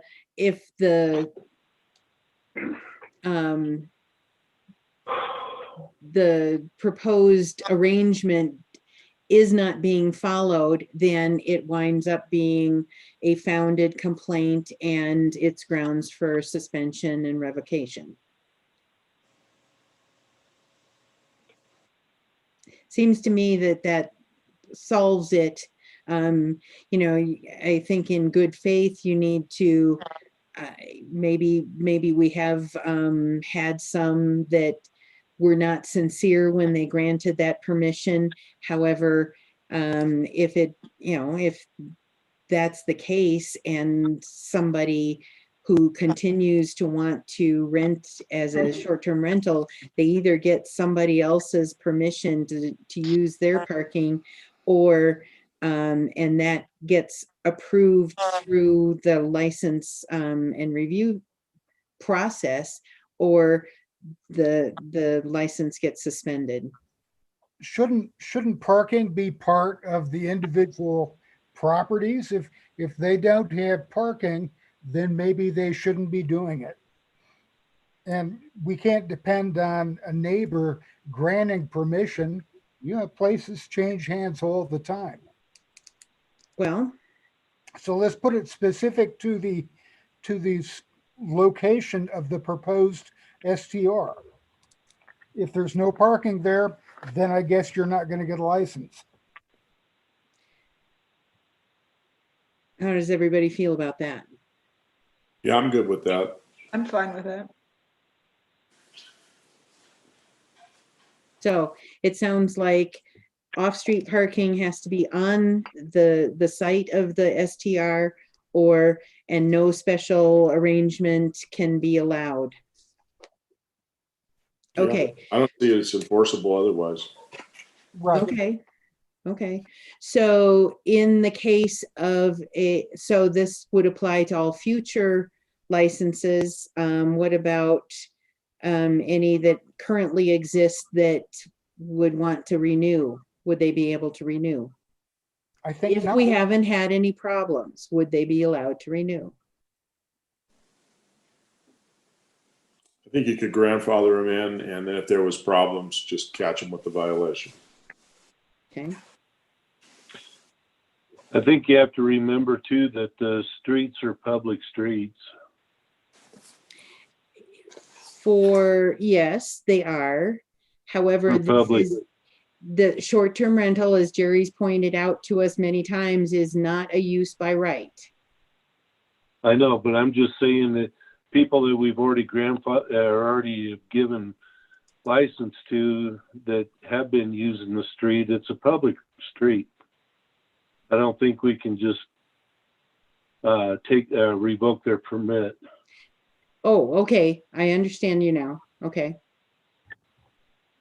But they can't park on the street if they're a short-term rental. They have to have off-street parking because they're operating a business, and businesses are required. If they've already had the license and they've already been doing that. But if they're parking on the street, they're parking illegally because they're not allowed, short-term rentals are not allowed to allow their guests to park on the street. There's no exceptions to that. They have to provide off-street parking. Even those special arrangements with neighbors would be for off-street parking places, would they not? Right. Yes. But they can't park on the street. The current rules, correct me if I'm wrong, but the current ordinance says parking has to be off-street for the guests. Right. And of course, the town has run into issues with that, and that's why we're having this long conversation, because it's correct. One of the real friction points. But it is true, Tim, that the present ordinance says your guests have to park off-street. I don't disagree that quite likely some of them are parking on-street, but they have to show in their application plan for parking off-street now. Right. Okay. So for that reason, I'm not sure you need to worry about grandfathering, because the current rule is that off-street. Okay, I'm sorry. A couple recent applications have been altered where they say, well, my neighbor's given me permission to park in this parking lot, say for one. Like, and we've allowed them, it was approved, not by me. I mean, it was allowed to let them have that parking arrangement. And that's what we're kind of like scratching our heads about, because it says in the ordinance that they have to provide the off-street parking. Okay. but then a few incidences keep creeping through where they say, well, my neighbor gave me permission to use their off-street parking spot or their parking lot. So. Right, understand. But what Mary had brought up was, and I personally, I don't really see anything wrong with them getting creative about if they've got a willing neighbor. However, it sounds like that hasn't always been carried through. And my feeling was that if they get that permission from a neighbor, but then the neighbor says, no, actually, I don't want you parking there, and won't allow the short-term rental guests to park where they've said they would, then it becomes a violation, because where are they parking? In some place that they're not allowed to park. And, so it becomes a violation, and then they're subject to suspension or revocation or non-renewal. So it's much cleaner to have it go with the individual property. That way there's no dispute. There's no dispute with a neighbor that has changed their mind or really didn't agree to it. Okay. So those that don't have adequate off-street parking, I guess, have to go. Well, or not be issued a license from here on. Right. And I would say, as long as if there is an existing special arrangement for parking, and we don't have complaints or violations, then I'm of the opinion that we allow it to continue until it becomes a problem.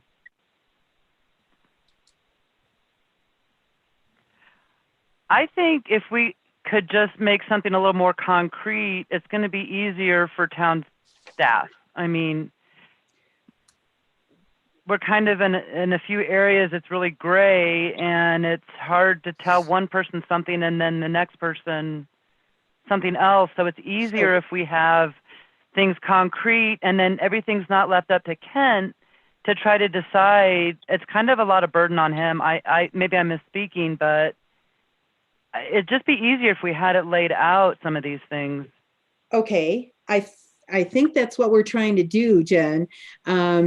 So if we go by Keith's suggestion, from here on, if a property does not have off-street parking sufficient to satisfy the terms of the short-term rental requirements, then it's not appropriate for that license to be issued for that. Okay. property. Or renewed.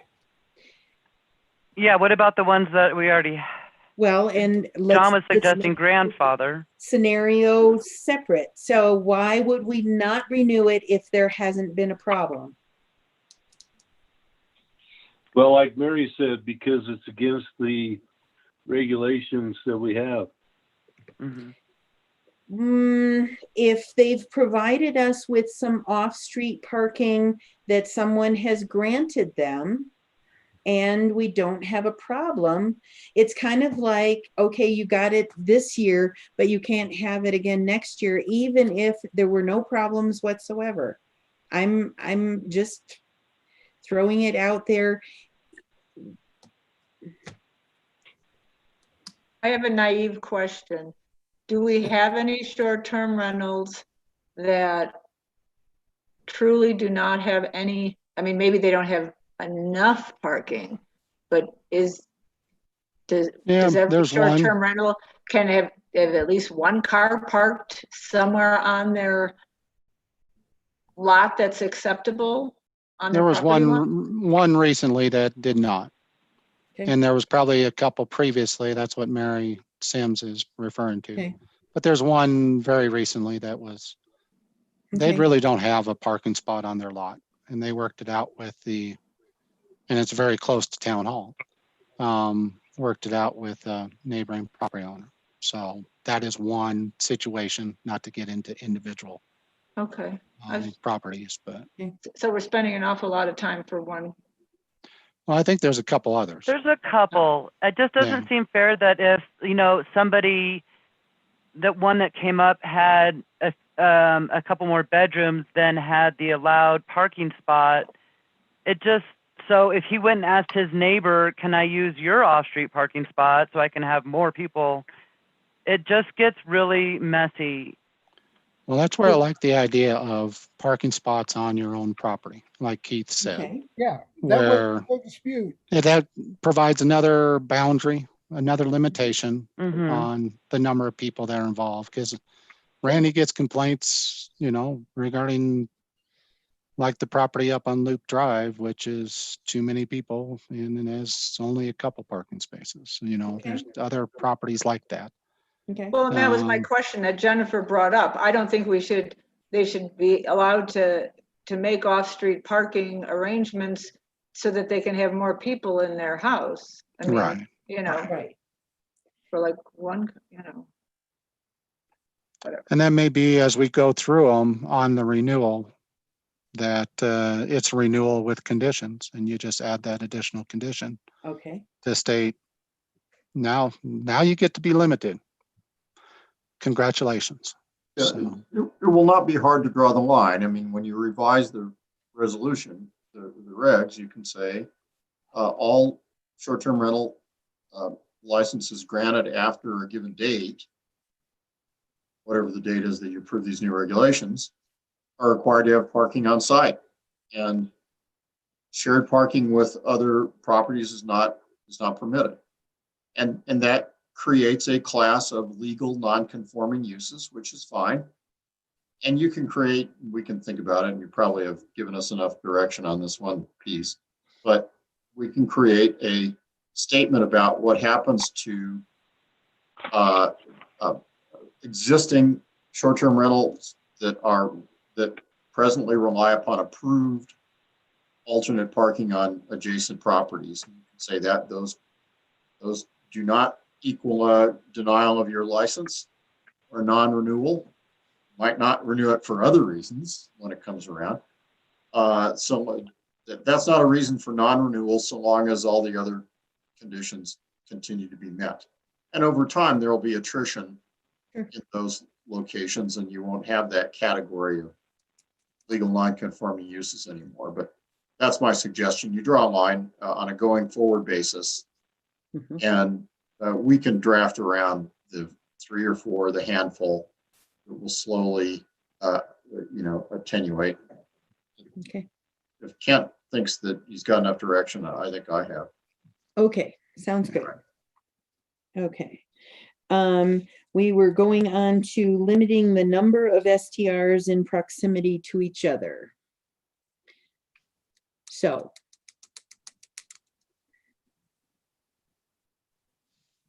Yes, John. Kind of like the Durango thing where you spread them around just a little bit, and I don't know if it's workable for our town, but I think in the historic district it might be really important not to have them all collected in one spot. Right. I just think it overloads that district. So if we could craft something there and then use attrition to get to there, I'd be fine with that. I agree, but I think it should be town-wide because part of the proximity issues means we don't get this cluster or this row of short-term rentals, which disintegrates the neighborhood that we would like to have. I'm good with that. If we have the proximity, I would like it to apply all over. I'll agree with that. I think that's fair too. Yeah, I also liked the way Durango phrased it and worked it. So, anybody else? I'm good with that. Okay. I think we need to give some thought to historic area as far as just limiting overall numbers. Okay, that's not on this. Yes, we're getting to that. Oh, okay. That's a separate,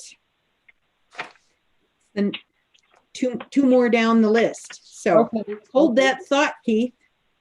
It's hard for me to keep any thoughts. It's all right. So, any more comments on the limiting the number in proximity? Okay. Showing HOA approval.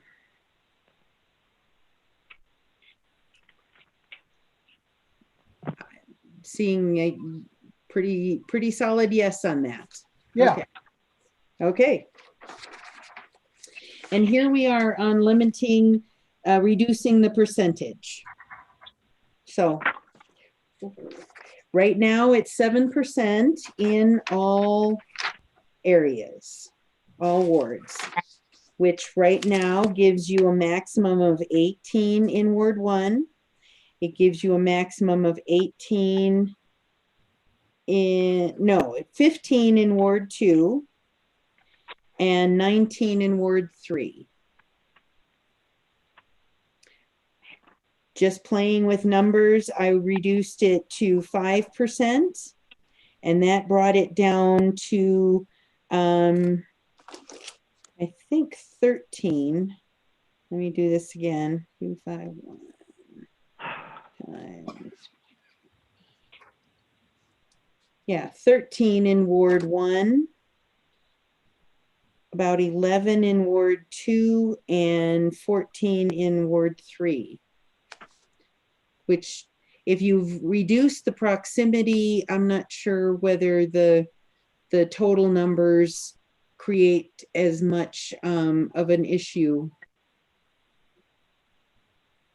I think you would reduce the friction, you know, and what we kind of see is, you know, it just seems overloaded, and especially that place in the historic district. Yeah, I guess last week and over the weekend, there was like a 30-foot motorhome parked up on Taos. And that was one of the short-term rentals. And we can't be having that stuff. Okay, that's another issue entirely. That's the trailers. So, well, this is a driver RV. I'm sorry, what? It was a motorhome. Okay. Okay, parking of extra trailers, extra vehicles, oversized. I was kind of throwing that into item Q. Okay. So Keith is always ahead of us. He's I know. Always 2 steps ahead. Racing. So we do. So are there strong feelings that if we reduce the proximity, do we also need to reduce the total numbers? I feel like if you do the proximity thing, that's a good place to start. Yeah. Plus two, remember we're adding that they have to own it for a couple of years. Sorry, Tim. It does make sense that it would reduce the number of STRs. You'd like to reduce the total number? No, I said by proximity. Yeah, by proximity, reduce, you know, doing that change, it seems to me that it would reduce the overall number of STRs. Not necessarily. Like Clear Creek Road is STR, and that would change that. Well, not necessarily. If somebody who wanted to be who was in closer proximity and couldn't get a license, then that would make the license available in some other area. I'm not sure that spreading them out necessarily reduces the total numbers unless you actually do set a lower limit on numbers. Yeah, that makes sense too. Let's reduce it to 5.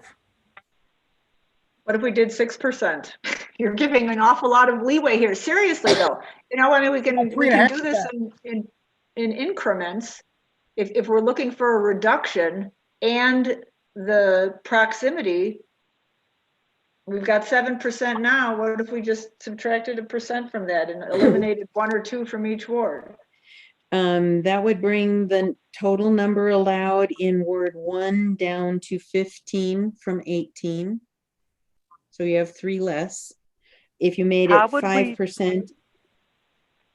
I'm sorry, Just wait, excuse me. wait a sec, Jen. We're talking from here forward. So just wait. That'll come. So is it worth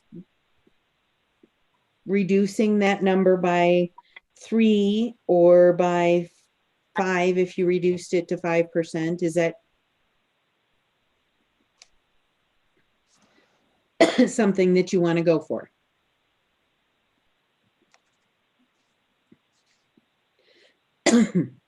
Proximity aside, do we feel like we have too many short-term rentals in the town? All these other issues aside, do we feel like we have too many? That's the consensus. Because that's what we should I'm be, hearing. that's what we should be basing it on. If we feel we have too many short-term rentals, then we should be reducing the amount. Yeah. But I think reduction in percentage and proximity both beget each other.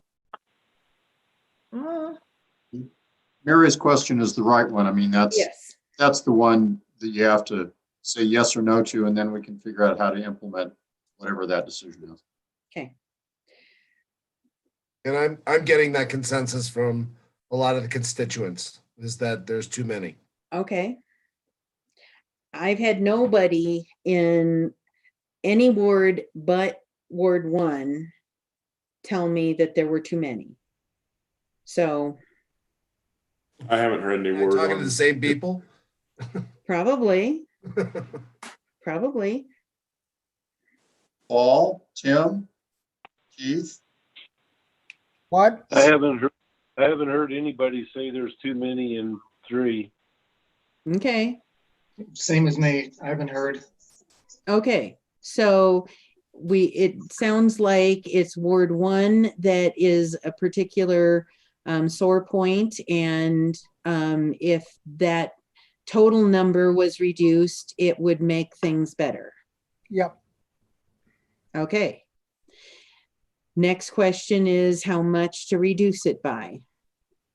Right now we're at max, and so going forward, we would have to, by attrition,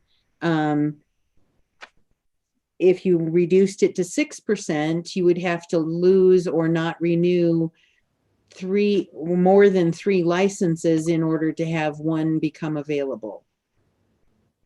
If you reduced the total number, the maximum percentage to 5%, that would bring it down to 13. So you would have to have more than 5 not renew in order to have 1 become available.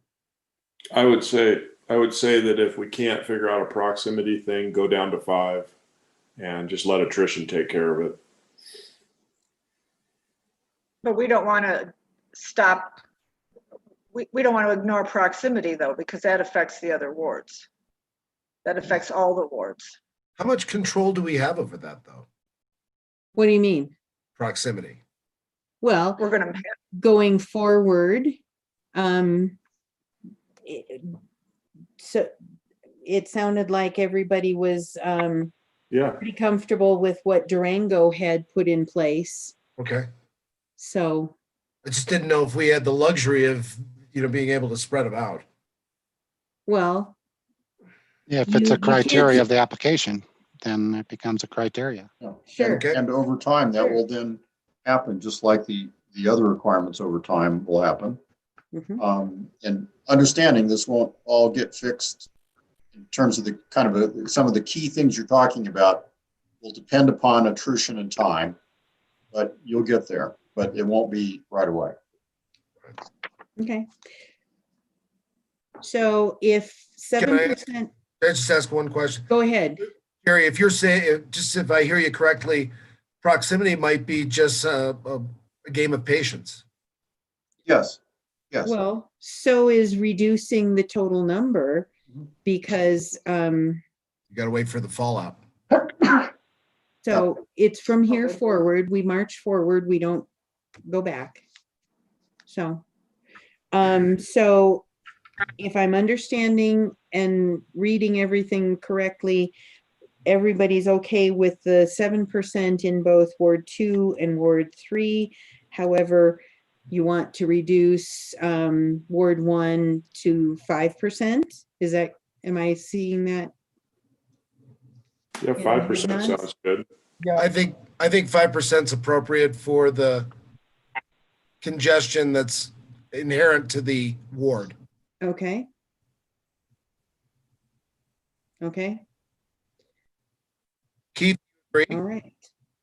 I think I can live with that, but I think we need to pay some attention to the historical district aspect too. Okay, that's coming up. I might have to go to A man ahead of his time. warned Yes, you. yes. So, We're not gonna have time. so for are we budget. agreed on the 5% for Ward 1 becoming the new limit? Sure. Okay, sounds good. So 5 in Ward 1 and the rest stay the same as they are. So, next item is add criteria for historic district. Staff recommends adding some language that allows consideration of contributing structures or historic zone districts in the approval process. Can I have an example of that? I have no idea how that would word and how does that apply? I agree with Mary. That totally didn't mean anything to me. I think it's just that it's another criteria than the consideration of whether to approve the application or not. It's not a complete no. It's not a complete yes, but it's one of those criteria to consider and say, well, this is a reason why I said no, is that it had, we have, the DRC has identified every property in town as either a contributing structure or a non-contributing structure to the National Historic Landmark District. Hmm. So if it is a contributing structure, that could be a negative factor in any approval.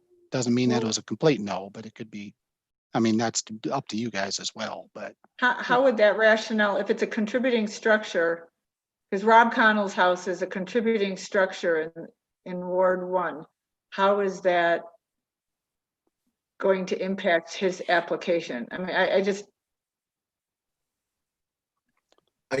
just a blemish. It's one strike against, and then I guess isn't that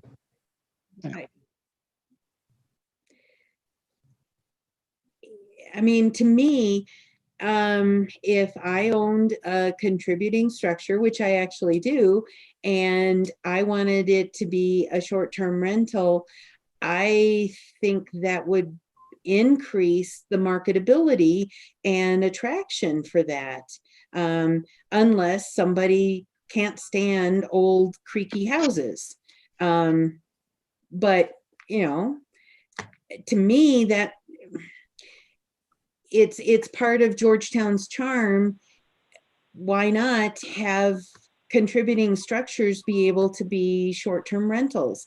I don't see, there's a kind of a presumption that having a property be a short-term rental means that it's going to not be maintained, it's going to deteriorate. And I think that's part of the concern and one of the reasons why this is being suggested, but I don't think that's a proven fact. I think that's a presumption that can't be proven.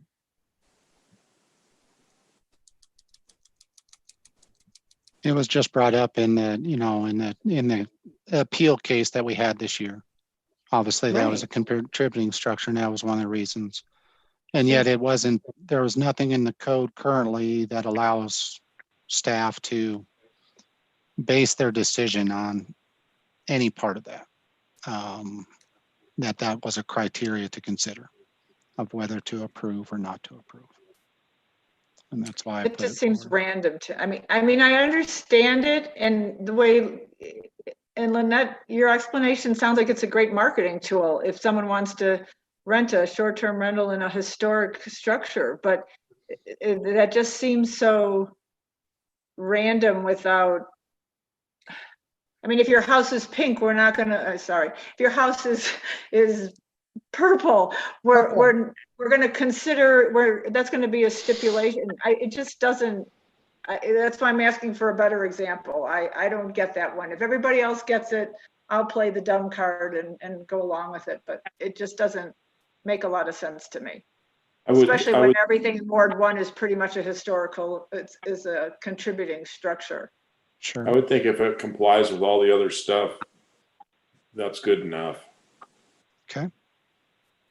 I think the issue around proximity and parking being really tight in Ward 1 is the big thing. I think everything is a contributing structure, but we need to cut down on the congestion and the both in terms of parking and.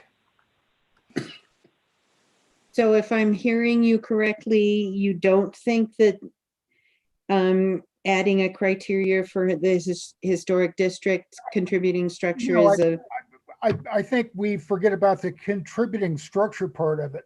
The historic district comes to play in that, there have been communities that lost their historic district designation because of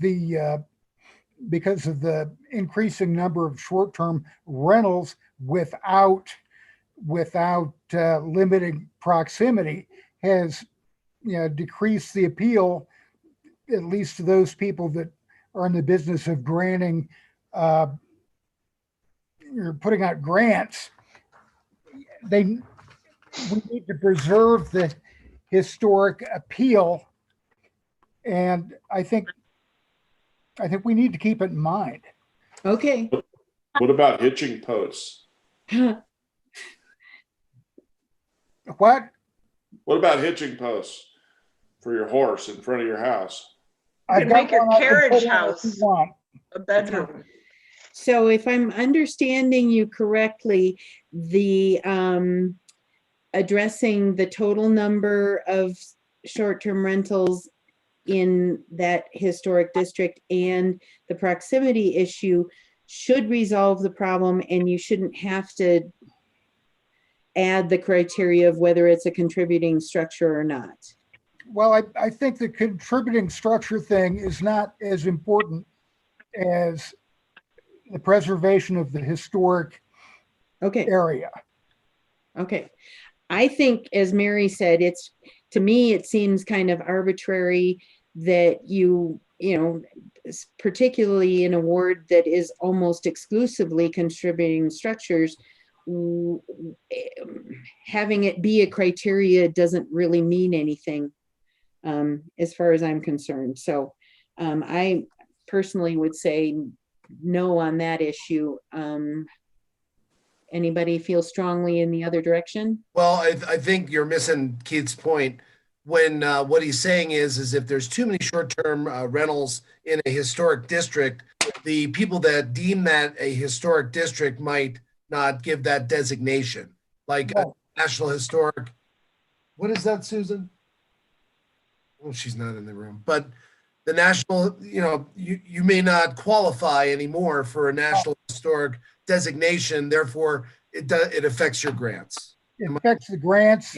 I don't think they can go back and say, well, we want that money back, but it's going to affect the ability for owners in that area to get grants. Okay. I do understand the point that you're making. However,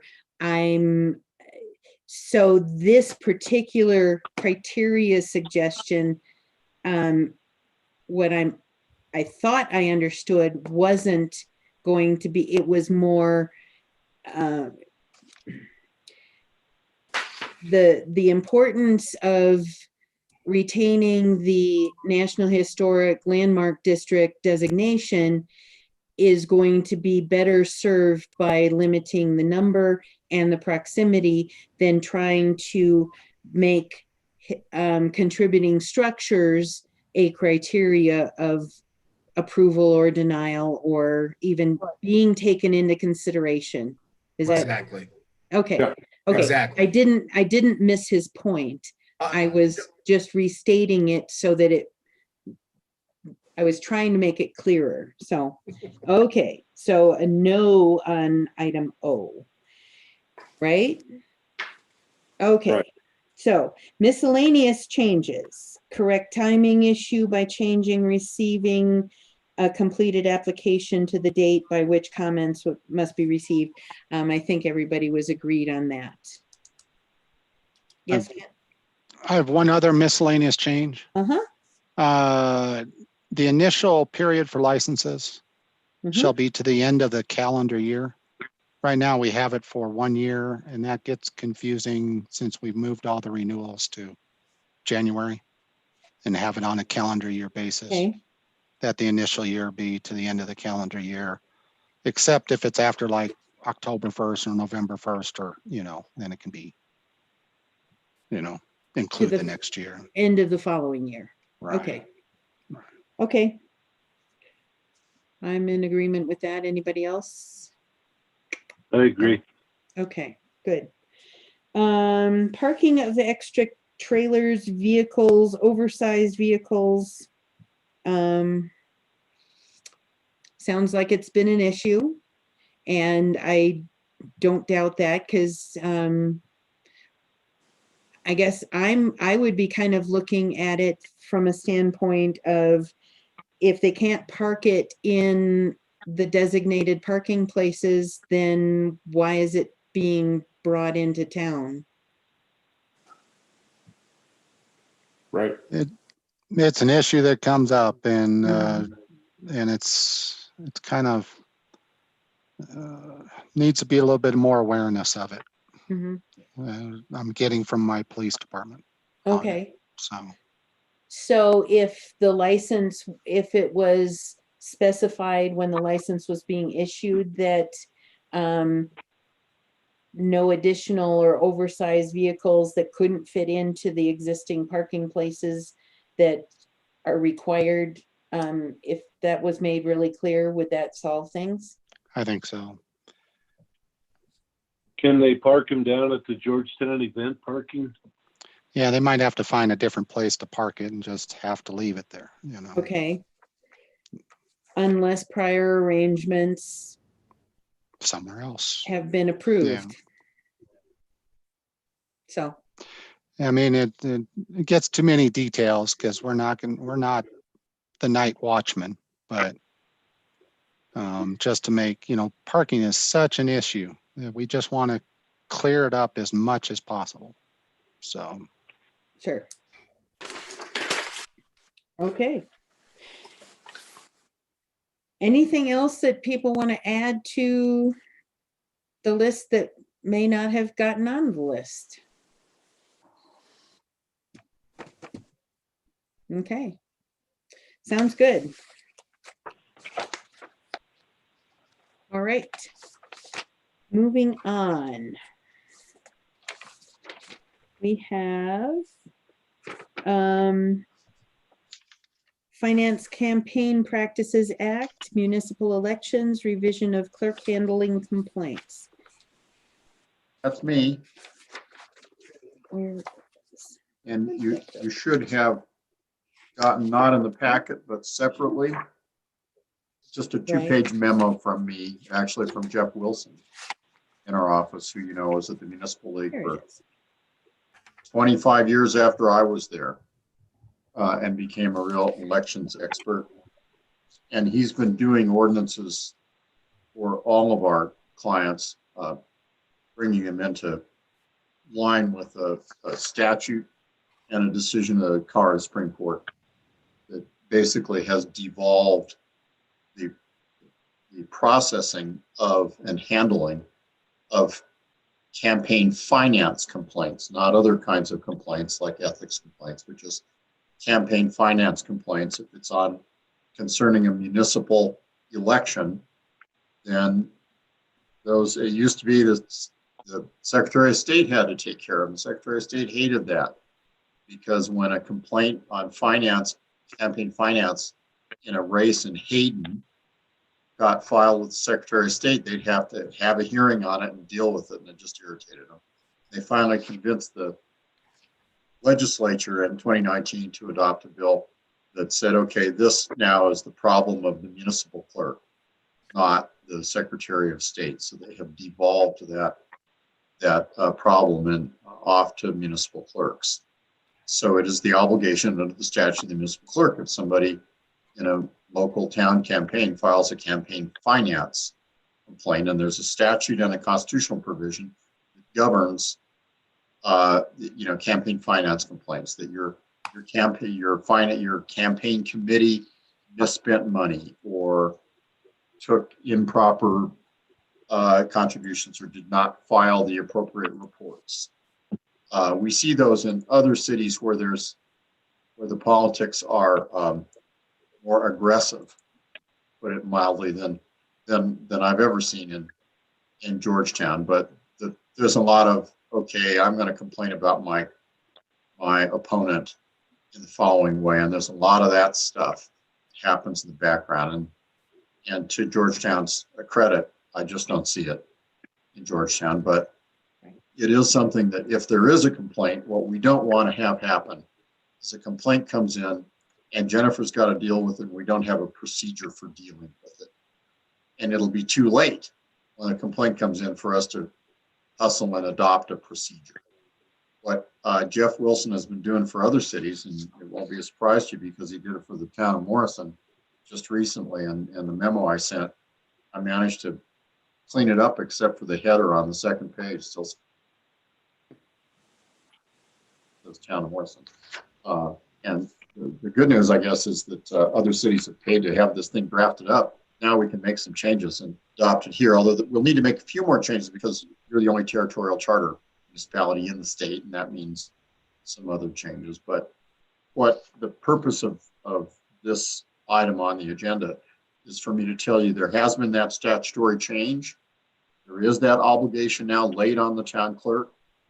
In the rare circumstance in which we do get a campaign finance complaint, Jennifer will want a procedure available, and Jeff has created that procedure. The elements of it are on the second page of the memo. We make certain that we scoop in all the election laws that should apply. I think we've mostly got them in our code, but I want to make sure that we scoop them all in. For example, some cities don't bother to scoop in the laws on initiative and a referendum. Then they get a referendum petition and they don't know what the procedure is for processing it. I've had that happen to me a couple times now in other cities, and well, is there a protest process or not? Our rules are silent and the statute has it, but do we rely on the statute or not? And I'd like to make certain we don't have those kind of problems. Create a section for filing the complaint. There's an important provision that Jeff has put in all these ordinances that allows the municipal clerk to dismiss a complaint if it's not timely or if it doesn't allege a violation under the law. And it's just there to hassle the opponent. And it's pretty clear that that's the case. Now, we don't put the clerk in the position of making a decision on a viable complaint. If one's viable, then it goes to a hearing officer, is the recommendation that we make. And there's also a cure process. Often you'll have a complaint that says they didn't file their report.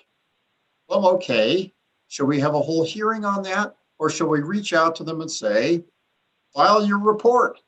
So they file the report and we don't have to spend a lot more time. And if there's a procedure in our code that says that, the person complaining about the fact that a report wasn't filed is stopped from taking up everyone's time continually. If you don't have a process, they can keep torturing you. Say, oh, there's a violation. It was late and you can't fix that now. And we want to be able to have a cure process. And so we provide for a hearing officer and penalties that are appropriate. What I'd like to be able to do, if you're all right with this, is to bring forward an ordinance on first reading that now has gone through the mill in 3 other cities that we represent. And so we keep finding all the little errors and fixing them. So by the time it gets to you, it should be in pretty good shape. And that's the sum total of my report. Questions about this law and what it might mean locally. Hopefully it will mean nothing and years will go by. You will just not see that. But if something comes in, we will not have any problems in terms of knowing how it gets processed. Okay. Sounds good. Objections? Do we just need a consensus on the board to? Yep. Just have a question. For Go Jim. ahead. So Okay. since we are the only remaining territorial charter, what implications does that have for us Nothing. in this area? None, because the law, often we can ignore the statute because we're territorial, but this is a constitutional amendment. Okay. That is governs campaign finance. And we do have to have a process for that, because while we're not subject to a lot of things, we're subject to the Constitution and the legislature. So those are the 2 people we look to. Okay. Good question, though. Mm-hmm. All right, I'll Okay. bring that forward. You'll see it on first reading, and then you'll see the whole text. Okay. Thank you very much. Sounds good. The next item in information items was the town code potential updates. You've got the memo from Jerry, but it actually, as Kent points out, is kind of also in our budget work session discussion, because it's in one of the categories we're going to cover tonight. So I think we should just kind of keep this memo in mind when we get to that point in the budget discussion.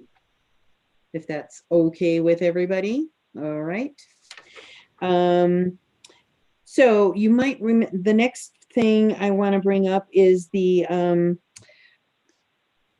Clear Creek Resiliency Collaborative Group that is working on economic recovery, and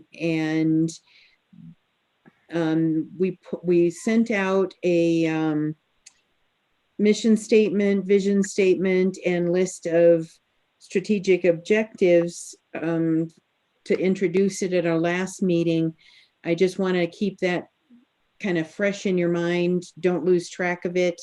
We don't need to give the group direction at this time, but be thinking when you look at that list of strategic objectives, what of those items could Georgetown make a priority to work on, make sure that we make progress on, give it a priority.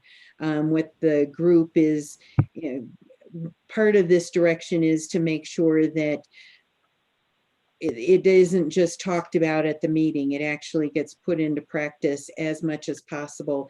And it's not just the county and the town governments that are being asked to look at this. This is like all groups, nonprofits, the chamber, rec center, the library district. It's all of the groups that kind of are working together to try and bring us back up and make sure that we are staying economically viable or returning to economic vibrancy despite the pandemic. So anybody have any questions on that? I hope you still have the handout. I think we can send it out again, but just wanted to make sure that everybody's thinking about those. Next, we have staff items, COVID-19 emergency order update. Kent, do you want to start with, I don't know, snow removal in the pedestrian district? Anything else? Sure. Okay. No, it's okay. yeah, the snow removal worked in downtown pedestrian. The pedestrian mall is still in place. I've had a couple different things that are percolating right now as far as COVID-19 update. That's what you're asking, right, Lynette? Yeah, yeah. I was looking for something else. Well, it's the emergency order pedestrian, yeah, The big umbrella. that we've had the county is considering some additional things to happen. There's been a cluster of cases that have occurred in Georgetown in a very recent time, both last week and this week. So, and those have occurred, and that the Mother's Bar and the Alpine have both voluntarily closed. And the county is talking about different types of recommendations, including having all the restaurants in Georgetown go to delivery only or carry out only.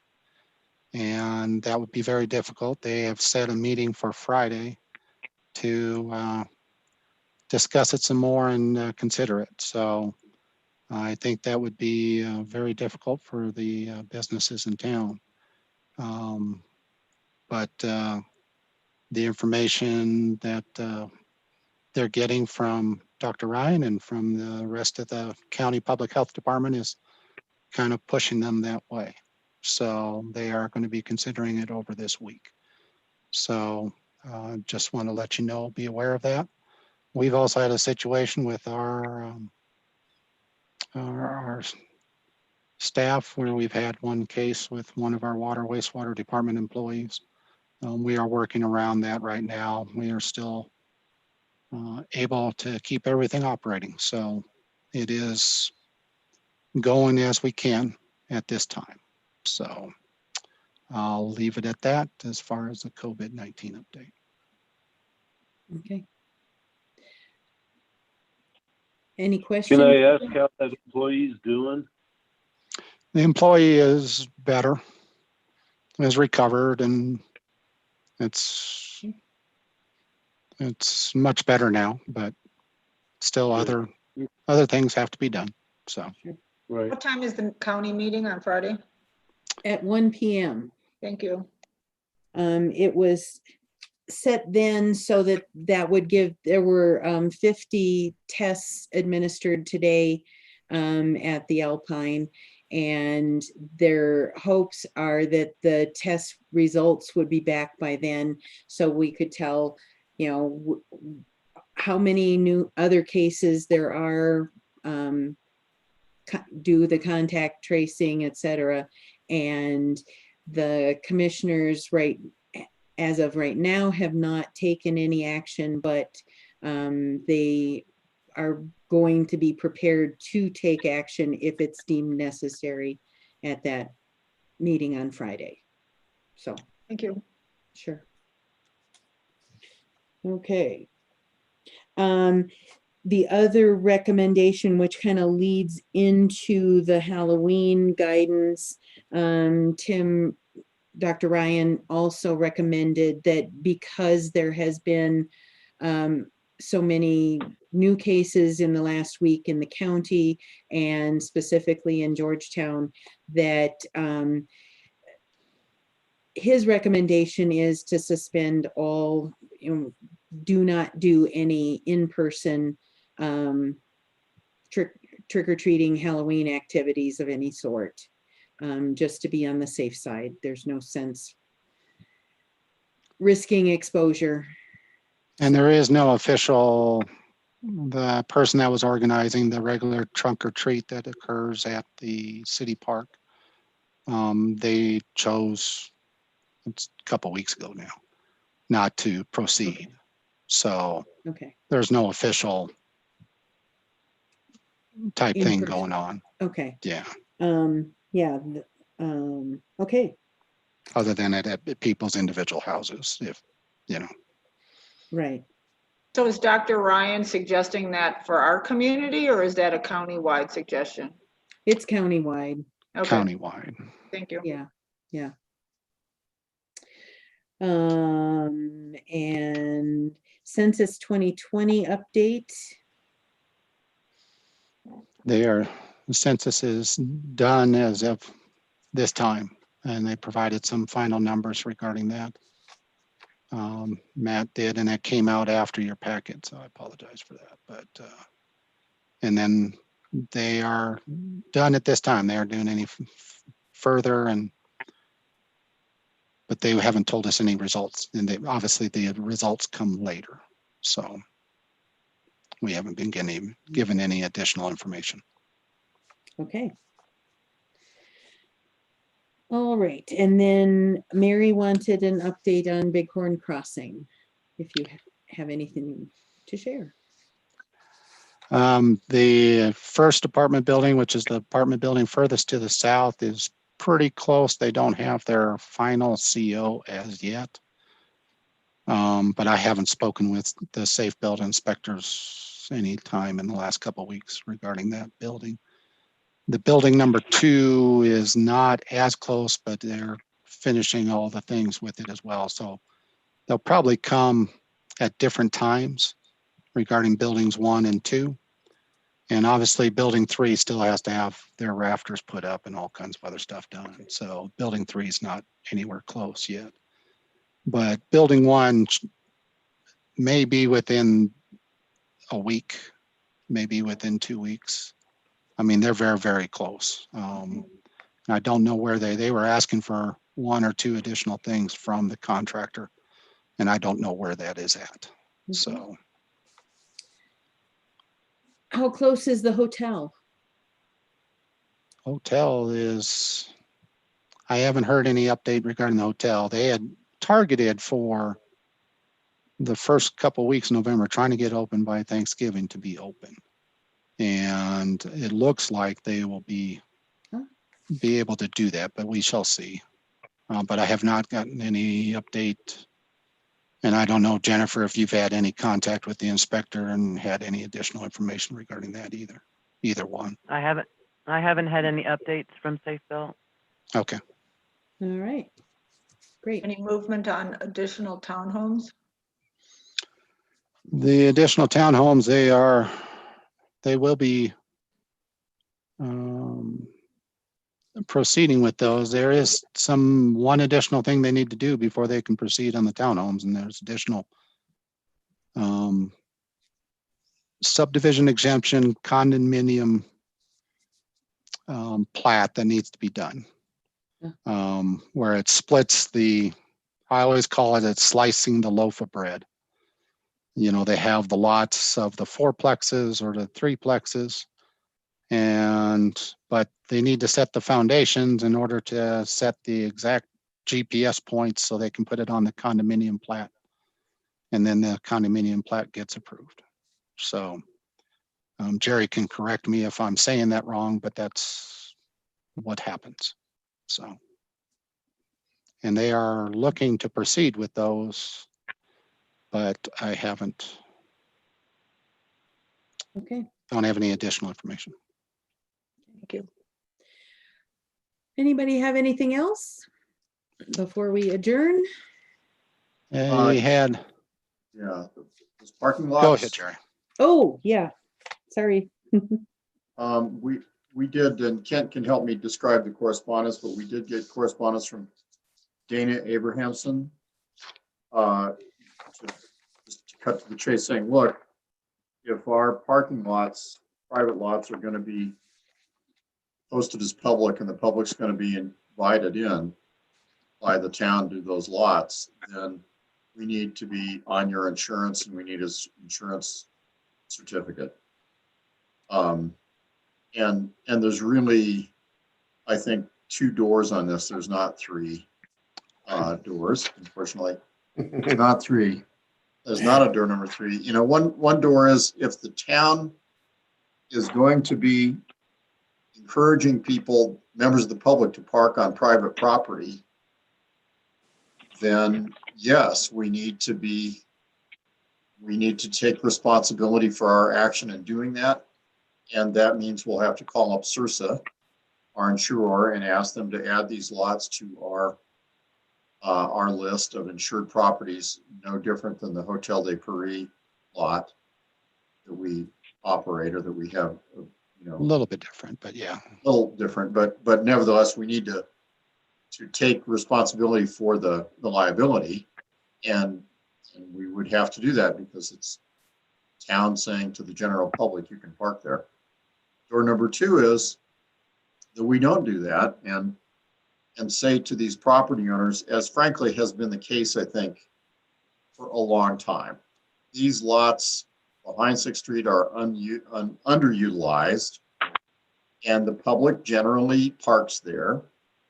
But that's no different than you or me parking on somebody's land that is allowing me to do that. And it's not as a result of any town action. And that also means that, so for that reason, no, you don't need to cover liability because it's not a town action that's being taken, telling people to park there.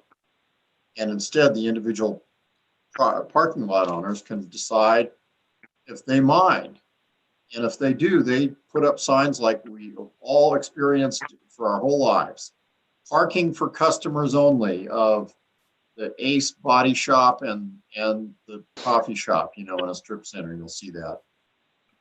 They have these parking lot owners have the right to do that. You know, parking for Lucas and whatever only, however they want to parcel it out. But those are the two doors. There's not a door number 3 where the town can say, okay, we're going to direct people to park there, but we don't take on any liability for that. You know, you can't have your cake and eat it too here. You know, it's real, that's having it both ways. It's having the public park on private lots without any obligation on the town to be involved from a liability standpoint. So those are the two doors. It seems to me, while we certainly could go to CIRSA and ask them, and the board might want to tell us, check with CIRSA how much it would cost or what the impacts would be. Problem is, you know, we won't have a lot of control over the condition of those lots. And are they plowed and are they icy and what about the little sidewalks on the edges and people fall down? Was that on the sidewalk or was it on the lot? And you know, that you have to ask all those questions. We can certainly ask CIRSA what they think about this. The other thought I suppose I have is this has been a pattern that has been in existence for a long time. And honestly, the more people that park in those lots, the better for everybody. It means that there's more people in town. There's more parking on 6th Street available. It's really good for you as a business owner, whether or not it's your lot or the next guy's over lot. So one role for the town might be to work with those property owners and say, we'll provide signs and things for you to help direct traffic, but they're your signs. We're going to give them to you to help you get people onto the lots and into the businesses, kind of a business incentive assistance program, but not a public parking program that the town is in charge of. And it kind of helped them make their private lots more available to the public, but not as a town effort. It's just a thought. Mary has a question. I recall the Abrahamsons, and I think it was Craig, offering to us the use of his parking lot when 6th Street became a pedestrian mall. And so I'm surprised that now it's an issue. Though I know that typically during Christmas market, they do rope that off and privatize it and charge for parking back there. So that may be their plan. But I'm surprised that it's an issue now when they offered to us to help provide parking. Yeah. I thought the same thing, actually. And if recollection serves, the sign that you see when you are in front of the post office before you make the decision to turn left or right, there's a sign on the side of the building that says public parking with an arrow this way. I don't really remember there being a sign on the lot itself that says this is the public parking lot. I don't think we have taken ownership. We don't have the same kind of lease agreement as we do with Hotel de Paris. So I don't see it as being something that we specifically took over as a public parking town-sponsored effort. Program. So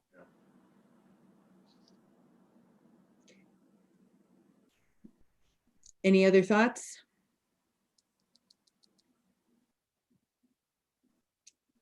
You're muted, Keith, if you wanted to. Unmute, Keith. So, okay, okay. God, I guess so flustered. Perhaps the sign on the post office, if that's the building it's on, perhaps that sign should come down. So we would not be encouraging parking in that lot. Because I don't think we should really go through the trouble of taking out insurance that would protect us for a lot that we don't have any control over. Well, or the other alternative could be to take that sign off of the side of the building and put it on the barrier, and there is public parking in both directions. Some of it is in a lot, some of it could be on street. It's not really making any specific claims to where it is. It just directs them to park either direction they can find parking. If that works, you see that in other communities. There will be signs that say parking. Go to downtown Denver, there are signs that say parking that are clearly directed. There's no public lot, or there's no city and county of Denver lots that are free. They're all parking USA for $15 an hour or whatever it is. I haven't been there in a long time.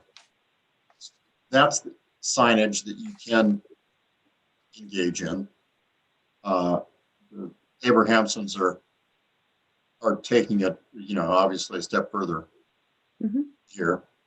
And if you're not inclined to go the Sursa insurance route, which I'm hearing you aren't, although it'd be good to hear from other board members, I would be inclined that the outreach to Abrahamsons and others is, we want to just help you get customers to your businesses.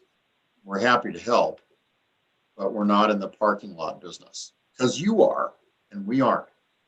So how can we help you help yourselves? Might be kind of the polite response. Okay. And I guess there was an accident recently in the parking lot, but I still don't see how that would end up to be towns. No. That's the people owning the vehicles problems, but would seem to be. John, Paul, Yeah, Tim. I don't think, since we can't control the parking lot, I'm not interested in insuring it. Tim? I like Jerry's suggestion just a few minutes ago. We're not in the parking lot business. Okay. Right, and then if we do get in the parking lot business with insurance, we're going to be setting a precedent for the rest of the years. And for every other parking lot that's not designated as private. Right. Yeah. Rob, did you? I was just going to say, as much as I love expanding my horizons, I think we ought to stick to what we know. Okay. I think that gives Kent and I enough feedback to be able to politely respond. Okay. And we're still all in this together. Nobody's going anywhere, because forever. So the relationship I realize is important, but I think we've got a sense of how to respond. Thank you. All right, Yep. thank you. Any other issues to talk about tonight? Just to keep in the back Yes. of the mind, not for this time, but probably for next time, if things continue as it is, tree lighting ceremony, there may be some discussion regarding that. So, but whether to have it or not. So, Okay. A All virtual right. tree lighting. Mhm. We could There we you could go. use the one in New York and it'll be a big tree. Well, that'd be nice. All right, okay. If nobody has anything else, would someone like to make a motion to adjourn? I move to adjourn, Second. Thanks, Mary. but it doesn't mean we can leave. I know. So it's been moved. Was it seconded? Yeah. Okay, thank you. It was been moved and seconded to adjourn. It's now 8:28. All in favor, say aye. Aye. Right. Great. Kent wants to leave. a 2-minute break or something. Yeah, oh, absolutely. Please. 5-minute recess? Sure. Yep. Do we have music for 5 minutes? I can sing. There you go. Let's get the dogs howling. Oh.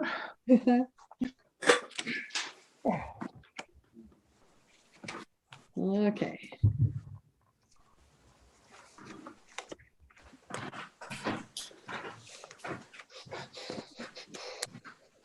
Ooh.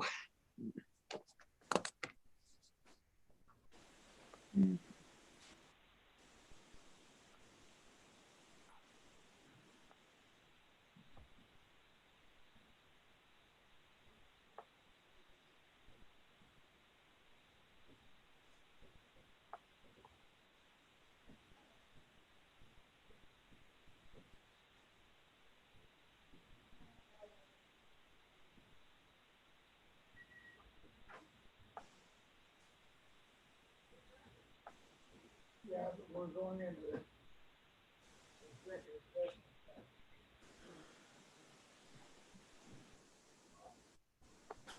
Not too bad, 28.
Well, they share resources.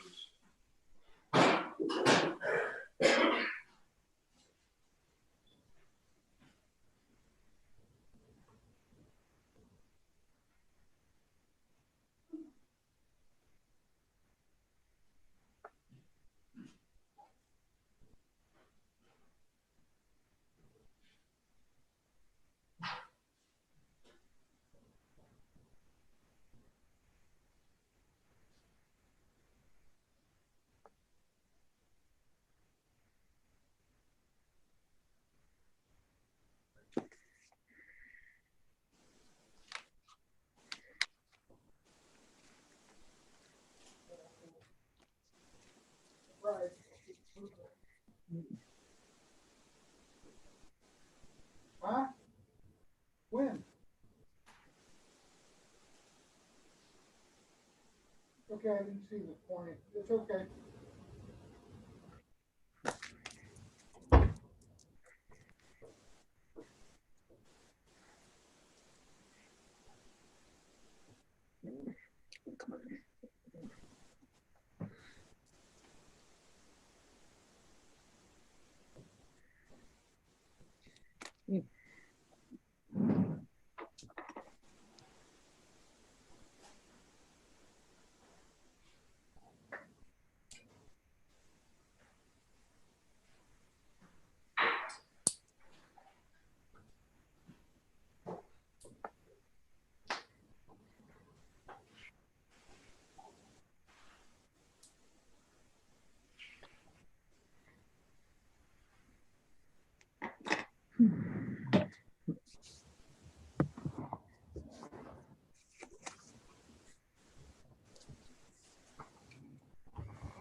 Okay, maybe not.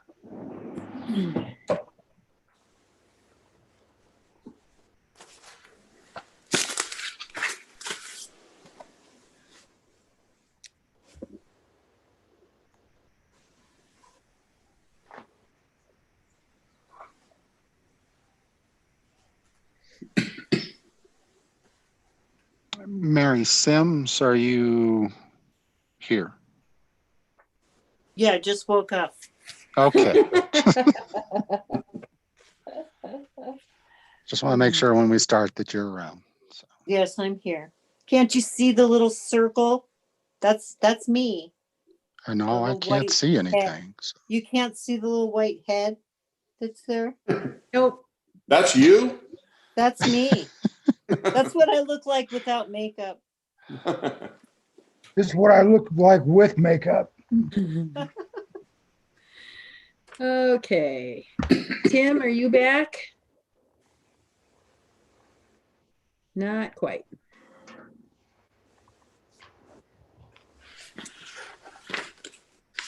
No, sorry, I'm here. I was muted. Okay, no problem. Okay. Looks like we're all back. So I'm going to let you take it away, Kent and Mary. Have at it, Kent. I'm trying to, why won't it show? Bring up the budget on the shared screen so it becomes quicker. And it shows. Page were we on? We were, there it is. Okay. We will be on the fire station, fire maintenance fund, which is kind of in the middle.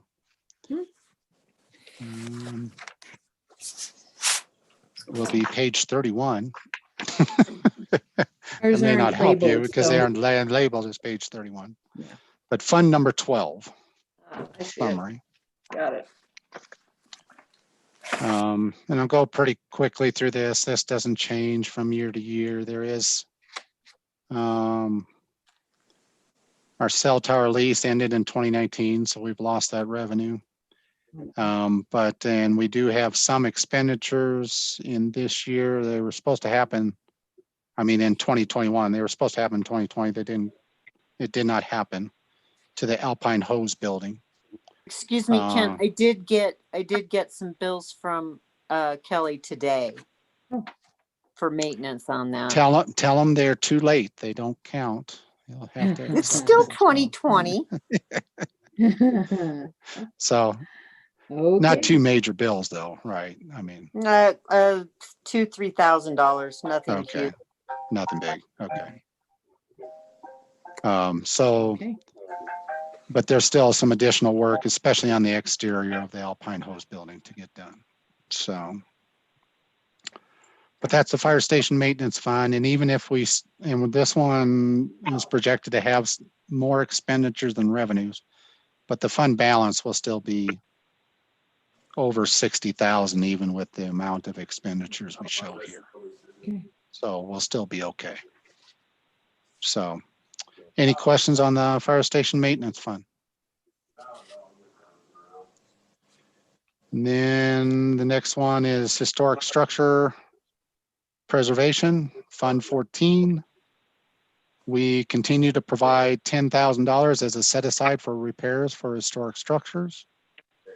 We'll have a beginning fund balance of 58,000 and we'll end with 68,000 unless we have a structure that comes up and needs help. So that was set by an ordinance by you guys to have 10,000. So that's what we do. The next fund is Fund 20, Conservation Trust Fund. This is where the state lottery proceeds occur. And there we go. We have 25,000 set aside for the Strauss Park rehab when that occurs. Hopefully that'll occur in 21. And the state lottery funds are still around $5,000, a little more than $5,000 that we receive per year. So even though we are again spending more than we receive in 1 year, we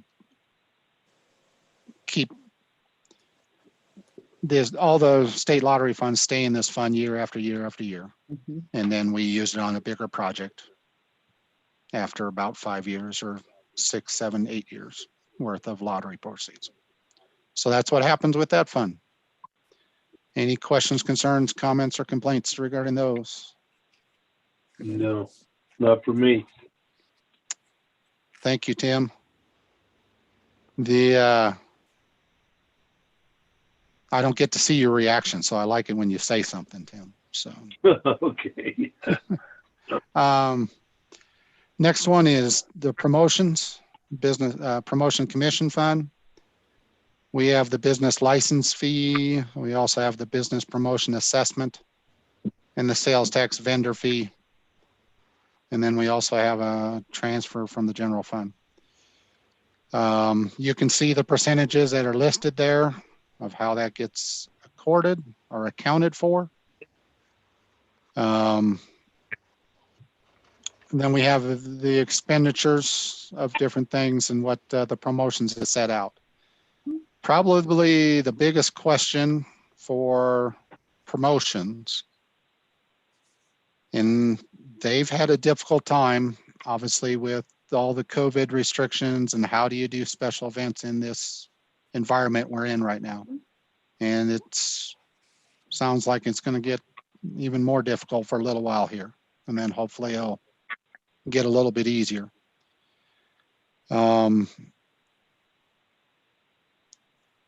Is at some point we really need to set up an additional revenue source or a different revenue source for the promotions commission. That's probably the bigger and better, longer term question that needs to come about. And because right now this business license fee and the sales tax vendors fee, you can see it doesn't generate a huge amount. It generates some, but it doesn't generate a huge amount. And we've increased the match for the business licenses, the town's match to 100% in 2020 that goes to this fund.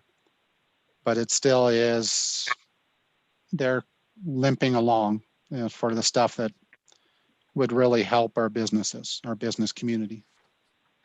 And so, you know, I brought it up in prior years. We decided not to do it this year because of COVID, was to put a ballot question out on lodging tax of some type.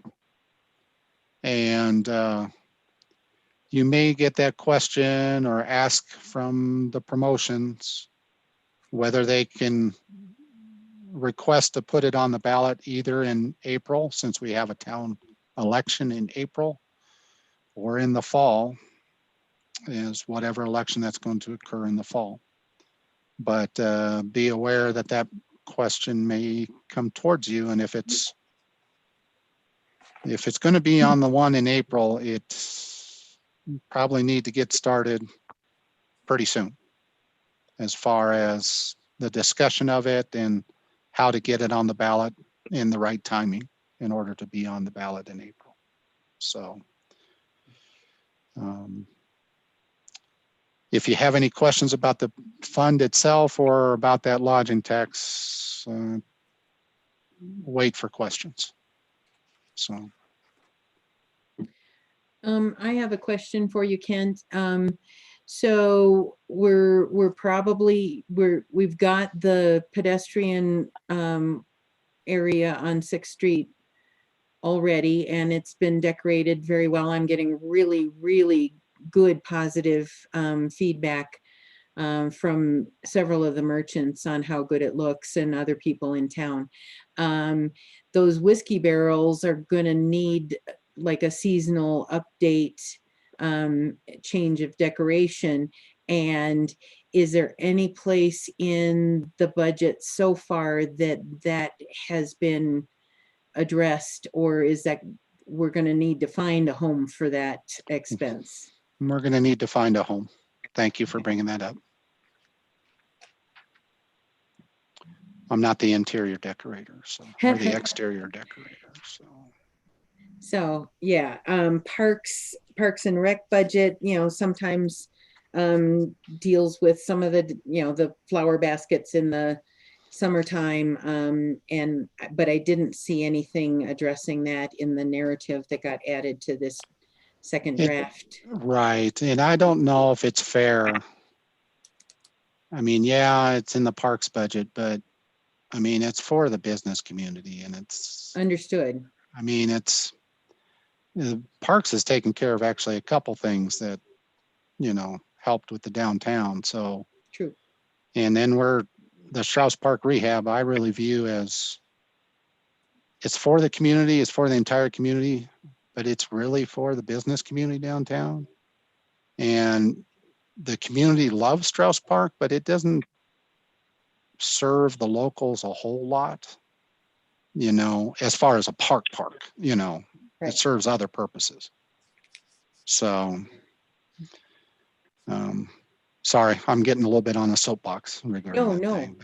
It's been an issue. It's been an issue. So just wanted to make sure we get that covered. Right. So. Right. Any other questions, concerns, comments, or complaints about promotions?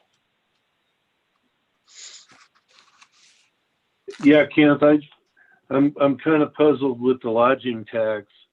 How does that relate to the business promotions? And it seems that the only tax would be from lodging that would be the only ones that are paying for it, not other businesses. Right. It would be, yeah, it would be, and that would be a talking point regarding that as well, is that it would be a burden upon the anything that's a lodging, which would include, and it could include, you know, the hotels, B&Bs, but also the short-term rentals. But the lodging tax, then what it would be, or how it's envisioned, would be to have the revenues dedicated for the business promotions in town. So then the revenues would be dedicated for it. Now, whether it would be just like the county has a lodging tax right now, and it goes towards the Clear Creek tourism, which, you know, it helps that it does a good job for Georgetown as it does for all the other communities in Clear Creek. But there is nothing that comes to the town, obviously, from that lodging tax. It goes directly to Clear Creek tourism. Okay. And when that, if that request would come up, we'd obviously try to have some figures. And I talked with Mary about it briefly today. What could be generated? And I think we have a route or an avenue that we could give somewhat of a figure. It'd be kind of hard because the new hotel would be coming online, but would be able to give us some, because she does get sales tax figures that are delineated out for the lodging sector. So okay. Does that help? Does that help, Tim? Yeah, it does. Thank you. Okay. Okay, if there's no other questions or concerns, I will go on probably to the one fund tonight that has questions. And it's the sales tax capital improvement. And this is a separate fund that was set aside. We take out 33% of 3%, which to me is about 1%, but of the sales tax revenues, and it's just for capital improvements. And we also throw in our grants, although we don't have any big grants occurring. Most of our grants have finished up. We got one final payment to take care of, but the revenues have all been taken care of, I believe, from all the grants involved with Gateway. So I think we've received everything we're supposed to from DOLA and CDOT and all the rest regarding that. Isn't that correct, Mary? Yeah. Mary Sims, that is. Yes, we have received all the revenues from Gateway grants that we had, yeah. Okay. All right. And I have a bunch of descriptions that was there for you, but I'll go to the numbers probably just quicker.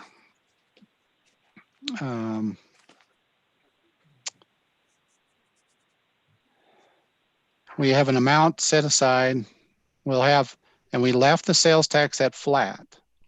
Now that's, we had that discussion last time saying, it could be more, it could be less, there's too many variables, and, and it changes month by month. As soon as we set it, we get a different number. So, or somebody tell us to put a different number. So we just left it flat. And we have the expenditures in here. We've kept the amount for the project manager for different things that come up. Also for some survey work or mapping to occur.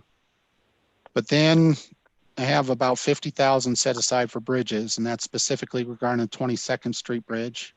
As far as the bridge rails and the crash rating, we have an estimate from a bridge company, and we were told by CIRSA that those needed to be at a higher speed rating. So we've put that off long enough. That probably needs to be a project that we need to get done.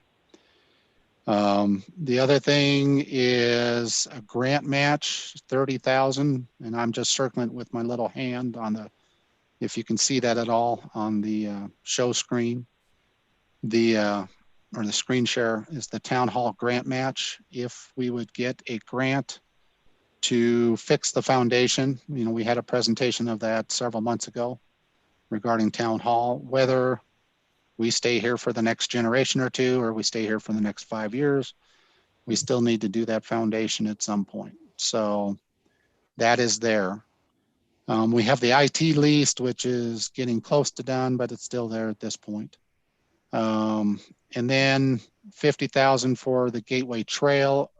To me, that is if we would get a grant, because it will cost more than 50,000 to do the portion that we kind of left off, the Gateway project, the concrete bike path portion that's on the west side towards the mountain of Argentine there. And then also up Loop Drive until the end of town limits. Widen that Loop Drive just a bit so the bikes would be able to get up there. But that will take before the next phase of Gateway Trail down to the roundabout on the other side of the road, on the west side of the road. That's not part of this. That's not talking about that. It's just on what was left behind. But then there's a couple things.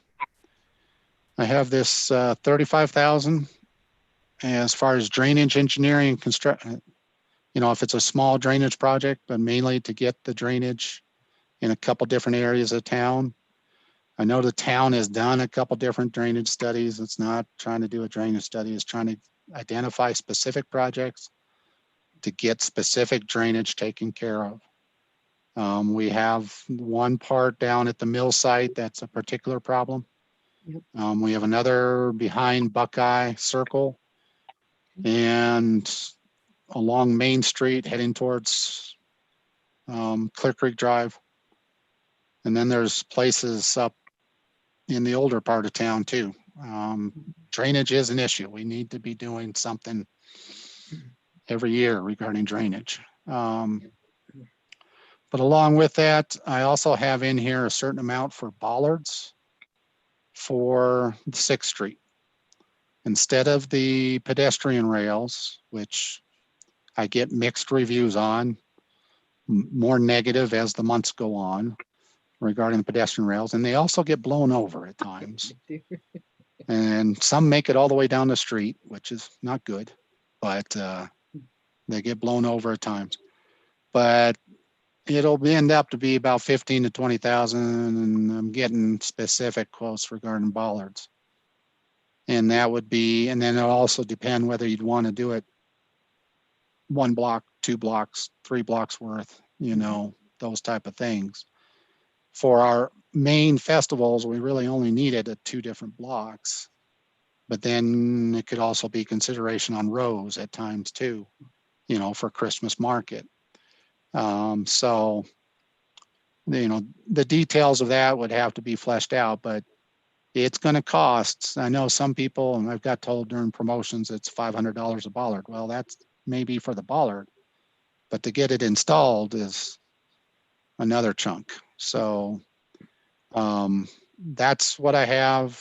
And that was for, it was like 24 bollards total, which is probably too many for 2 different blocks, you know, each end of the 2, each block. So it's 4 sets of 6 bollards. You could probably get away with 5, maybe 4, but they were also, you know, talking about the speed rating. So it stop a decent sized car or truck too. If you have a bollard, there's got to be an expectation that it'll actually do what it's supposed to do and stay upright.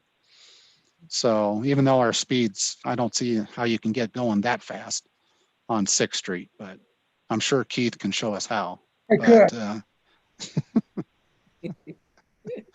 But some of those bollards are going to have to be removable as well. Well, yeah. Yes. Yes. And that is the key point of it, is it would be removable. Yes. And quick remove. And it wouldn't take a staff of 4 to be able to remove it. So staff of 1 to be able to remove it. And then I have on here a $30,000 code update. We picked the middle one of the memo that was sent to you by Jerry, and I can have him, he said I could text him and have him come back and explain his memo. Would you like to hear from Jerry regarding the memo on the town code? I thought the memo was pretty clear. I'm still here, Okay. just in case. The only thing that occurred to me to share with you is that Martin Landers and I do these code update projects together around the state for a lot of jurisdictions, and frequently, and I'm not the expert in it, but frequently we're able to get a DOLA grant for a good part of the cost. And it's a category that DOLA frequently supports. And I'm trying to think of the last code project we did that didn't have some DOLA funding. So I think if you're inclined to pursue any of the, I think there were 3 doors, weren't there 3 or 4 doors in that memo? There were 4. Oh, I'm slipping. We could certainly, approach DOLA about that. They've got regular funding for code work. But did you all understand the options as far as, or the reasons, the justification for doing some type of code update? Whether it was minor or, I mean, as part of the comprehensive plan, I'm going through the comprehensive plan right now with the Planning Commission. And it's just apparent that, it was identified in 2016 as a problem or that needed to be addressed. And, sometimes it takes years to get to that point where we can do it. Sure. Have been warned by a planning commission member to not do a town code update because it was a political issue 20 some odd years ago, or whatever time frame it was. So where there's some affinity for the land use code, which I can understand, there's just some real difficulties in the land use code that need to be addressed. And it's not trying to change the character of Georgetown. It's just, there needs to be a better way to do some of these things. So.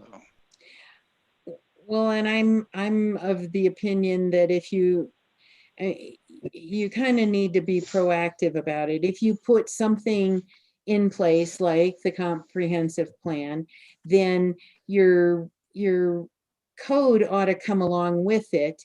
Otherwise, you're just addressing the difficulties and differences that have been created by putting Band-Aids all over the place. And if it becomes an issue, take care of it. But I think it's better if you do a more thought out, pre-planned, making the two agree with each other. I think that's better. Well, and I think it's better also to do it as a comprehensive thing rather than a single issue. And then sometimes you don't realize, well, you fix this issue, but then you caused 3 others because of it. So I agree. We should go for the whole comprehensive thing and see if we can get a grant match. Okay.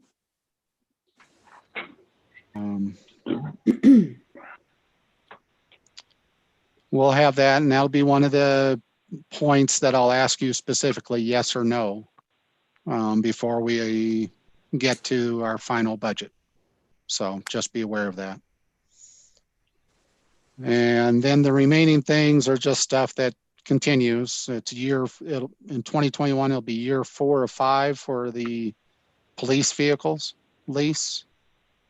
And then the principal and interest on the land purchase of our lots out on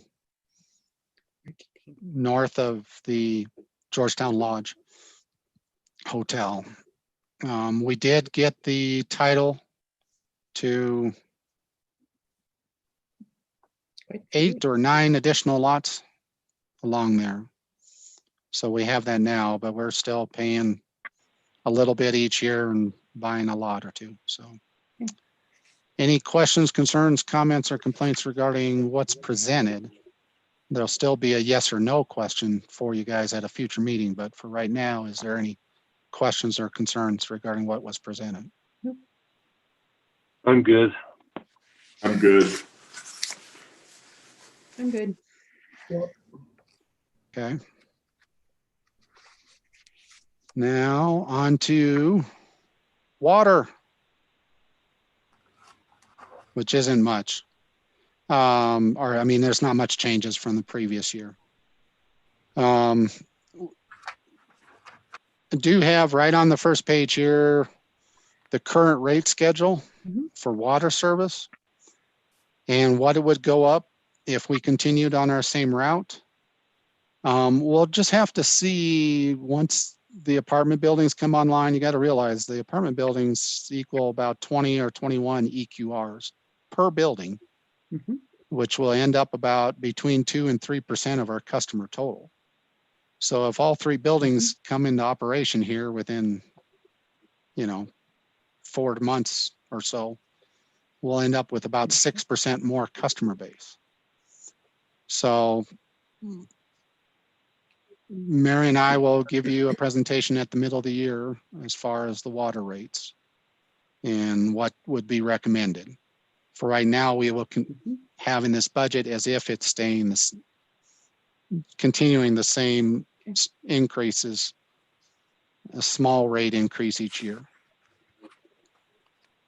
All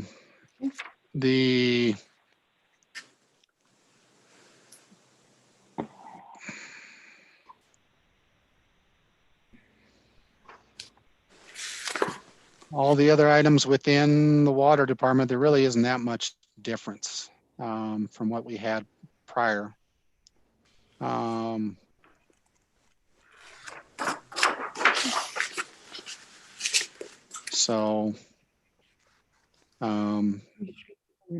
And we do have our debt service on the principal and debt service on the interest, which is probably the biggest reason why we have the increases in the water rates each year and in the sewer rates. And I know you guys know this, but I'm saying it for the public that happen to be watching as well, that the debt rates, just like this year, there's just a slight increase each year in those different loans that occur. So I'll move to the numbers. We don't have really that much increase in our future year budget of 915,000. It's really pretty close to what we had in 2019. So we're pretty flat as far as our water revenues. We'll have to see where they end up. So I don't have anything. Ryan doesn't really have anything unusual in here. Okay. Mary, am I missing anything that Ryan had or is in the water capital? He didn't, I mean, everything was pretty status quo for operating. I think the only thing, he had another used vehicle in the capital fund. Right. But all these expenses through operations and distribution are, and this is a fund, that's the other thing, it doesn't have to be spent. What's not spent just stays in the fund for Paul and Rob. This becomes like, it's called a utility fund for a reason. It acts like it's, part of Excel, which it is not. It doesn't go to Excel, but it becomes our own, and it's dedicated only to water. It can only be used for water. So any questions, concerns, comments, complaints regarding water as far as the water distribution? And I know it's late, so I'll just finish up quickly. And I show you here on the water capital improvement, the 4 vehicles that the water and wastewater guys use. And what the used vehicle would be to replace the 99 Jeep. Ryan's really enamored with his Expedition. It's worked out really well. So that's what he's going to try to get again. Yes. Kent, I just wondered if you could also put in a category for development fees, because we do collect them on water as well as sewer. Yes, yes. And also put it in the description about how much they are. And at some point when we're raising water rates, we should always be increasing that amount, even if it's just a little bit at a time as well. I would suggest that as well. So, because I do know that our water tap fees and our sewer tap fees are middle of line or less as far as actual cost, pretty minimal. And the only thing that's in this water capital improvement is now I don't see it. Must be in. Oh yeah, there it is. 10,000 for a used truck. He has a little bit in the sewer as well. Okay. So that's that. Okay. Sewer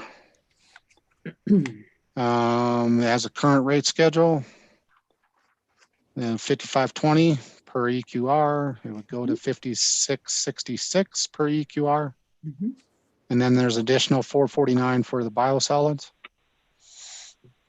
We have an agreement with Silver Plume. We provide them with sewer. And their EQRs is still at 192. We checked that a few weeks ago. Kind of an aside, do we need to be scheduling a meeting with Silver Plume? Yes, we should have the annual meeting. Okay. Once our budget's set, to go ahead and tell them okay. that this is what it is. And again, there's hardly any changes. It's just pretty much status quo in the sewer. I'm just going to go quick to the numbers. We have a little bit of increase to 710 as far as our revenues on sewer. It's about 697 for this year, so that's just a little increase. That really doesn't account for when we get the big bunch from Bighorn online. Excuse me, Kent. Just to point out, septic receiving or for our biosolids, we Yes. did drop it down because this year is not going to be anywhere close to what we had thought. I don't know if that's partially because of COVID or I don't know, but just something going on in that market right now. Yeah. Yes. So. Okay. Just had a question. We still receiving like campers and things that want to dump into a receiving area? I don't think so. We don't take any private, individuals. Okay. No. Okay. Thanks. And then the expenditures is pretty much the same as it was in the prior year. Okay. So, and again, there's no expectation that we have to spend the entire budget, because if it's not spent, it stays in the budget. Right. So, the actuals will end up the budget. If I can make sure I'm on the right columns. The first two columns are actuals, and the 20 was the budget, or the third column was the budget. The total here, the actuals are 727, 739, and the budget's 824. So, there's about 100,000 in there that's usually not expended. unless there's major stuff that goes on. So if there's a major something that we need to take care of right now, then that will get expended. So, and then the next to last one is the sewer capital improvement. To show the 2 trailers as far as equipment, although there's all kinds of equipment, as it seems like the last few meetings we've had one thing or another that Ryan's requested to purchase to keep the plants operating, which is just fine. We need to keep them operating. And then there's an amount in here, 150,000 for inflow and infiltration repairs. That's just a general amount. If we find something that needs specific attention, that's an amount that we put every year. It doesn't mean that we spend it. As you can see from the actuals, it's 20,000 and 2,000, and we've spent 17 so far this year. So that gives you an idea on sewer. Any questions, concerns, comments, or complaints regarding sewer? No. And then our final fund is the agency fund, which is the pass-through from CDOT to the Georgetown Trust, where CDOT needs to pay a local government. They can't pay the Georgetown Trust directly for the operations of the visitor center. And we have an agreement to receive those funds and then turn them over to the Georgetown Trust for the visitor center. And so that's just an extra 75 grand there. So that's the entire budget. We went through this last half very quickly, but not many questions from what prior budgets are. And we didn't do zero-based budgeting, going back to zero on all these funds. We just left it pretty much status quo. So any questions, concerns, comments, or complaints regarding what has been presented?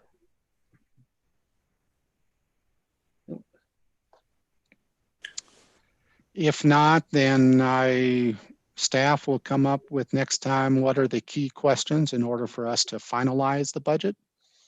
We've presented it to you. We did not get the cars for the board members. We did not include. Gosh darn it. Again? Don't tell And- Rob. Lynette, you're the leader. You've got to. I shouldn't have said anything. I'd like to see something by April. Somebody mute him. We just, Far gone. it's just not in the budget this year. Face facts. Oh, c'est la vie. Yeah. So we'll have the key questions in order to finalize this budget. And a couple of those questions might be the key foundations we put, the things that we put as our foundation, if you're okay with. I mean, I've gotten nods, but I probably need to ask for an actual thumbs up, on a couple of the founding principles of this budget that we put together. And just understand that this is a budget. If it would be approved, it doesn't mean that it can't be changed throughout the year. You guys can make severe adjustments if we need to, if things would turn one way or the other way, we can make changes. So this is just our plan for the year. And if staff can do that, if you're okay with us putting together the key questions, and then we can move on. And I'll stop my share so I can see the other There you go. talking heads. So Like John. It's a All 2 right. thumbs up. There we go. No, thank you very much for a well-presented budget. You guys have worked really Absolutely. hard. Thank you. Thanks, Ken. you bet. And Mary. Yeah, Mary. Yeah, thank you guys. Looks good. One thing I just want to point out that from the last work session on this second draft, it does have the additional police officer and benefits and the additional part-time parks person. So you can kind of compare the two and see what The what was difference. changed. Yeah. Yeah. I did get one additional piece of information, and we'll include that, as part of the real question next time on the police officer that they provided. And Mary, did that get provided to the board or not? I don't know if it did or not. For what? I'm sorry. The number of calls over We the saw the last calls. 5 years. I don't think that I don't know what happened to Randy, but I don't think Yeah. that got included for Okay. in this Set of information. Okay. set of information. There's There Randy. he is. There he is. See, if I say his name 3 times, he shows up. Exactly. So is that something different than the report that we got at our last It was meeting? one additional graph that showed the calls for the last 5 years, right, Randy? That would describe it the best we've come up with just the current systems we have to be able to track it. Just show a little busier that we've been over those years. I think somebody requested it in the last meeting to Mary see if did, we could look at those numbers. So that'll be sent to you after the meeting here or tomorrow sometime. So Okay. Great. I know, I just have a quick comment or just to throw this out, and I'm sure other people have thought along similar lines. I know this is pretty early in the game, but with all the wildfires around us, have you heard anything from the county or the state as far as, improving our fire mitigation within our town, or what steps we might take on certain properties to, help not fuel the burn? There's a lot. I mean, I know it, I certainly see it outside of Georgetown, but I can't say that we don't have pockets in town too. It just, and that would obviously impact our budget if we were to start doing something next year. well, and we have to realize the town owns actually quite a few properties outside of town limits too. And there might be mitigation things that could be done there as well. I have not heard. I don't know, Randy, if you've heard in your updates of I don't those think specific it's been things. addressed. I know on my personal property, if not every year, every 2 years, I've had professional fire mitigation, and I don't rely on it much because the neighboring properties don't do that. I can tell you from my activities, seeing the troublesome fire and being over there, it changes your whole perspective of fire mitigation, because there were properties that were destroyed that had no reason. I mean, there was no mitigation they could have done. They were wide open areas, and the fire was so hot, it just took them. And it was amazing to see that. And I can appreciate that, and I also don't want to necessarily wait for the state to come in and say that this is something we should be looking at by 2030, because we've been damn lucky, and maybe that particular property, it would have never got there if something had taken place, a couple of acres over. So I just don't want us to ignore it. I know it's topical, but I'd certainly like us to have some conversation, or maybe it's, looking at our codes and not do anything. So just tossing it out there. Well, and I can see it being like our drainage in that need to do a little bit every year or every other year. And that's how you get to a point where you've done something over a decade. you know. And I'd rather start now a little bit than do nothing. So just probably not the appropriate time to bring it up, but it would But it is obviously impact us timely. budget wise. So It is timely, and what I do like is what you said about the codes, to put it upon the property owners to be a Oh, little yeah. more responsible. yeah. So okay. Thanks. Okay. Anything else? I move to adjourn again. It wasn't very good effective at the that. first time. Okay. No. Was there a second? I'll second it. Okay, we got plenty of seconds. All in favor, say aye. Aye. Aye. Thank you very much, everybody. Good work. Have a good night. Yeah. Good night, Rob. Good night, Jerry. Good night, Keith. Good night, John. Hi, guys. Hi, Mary.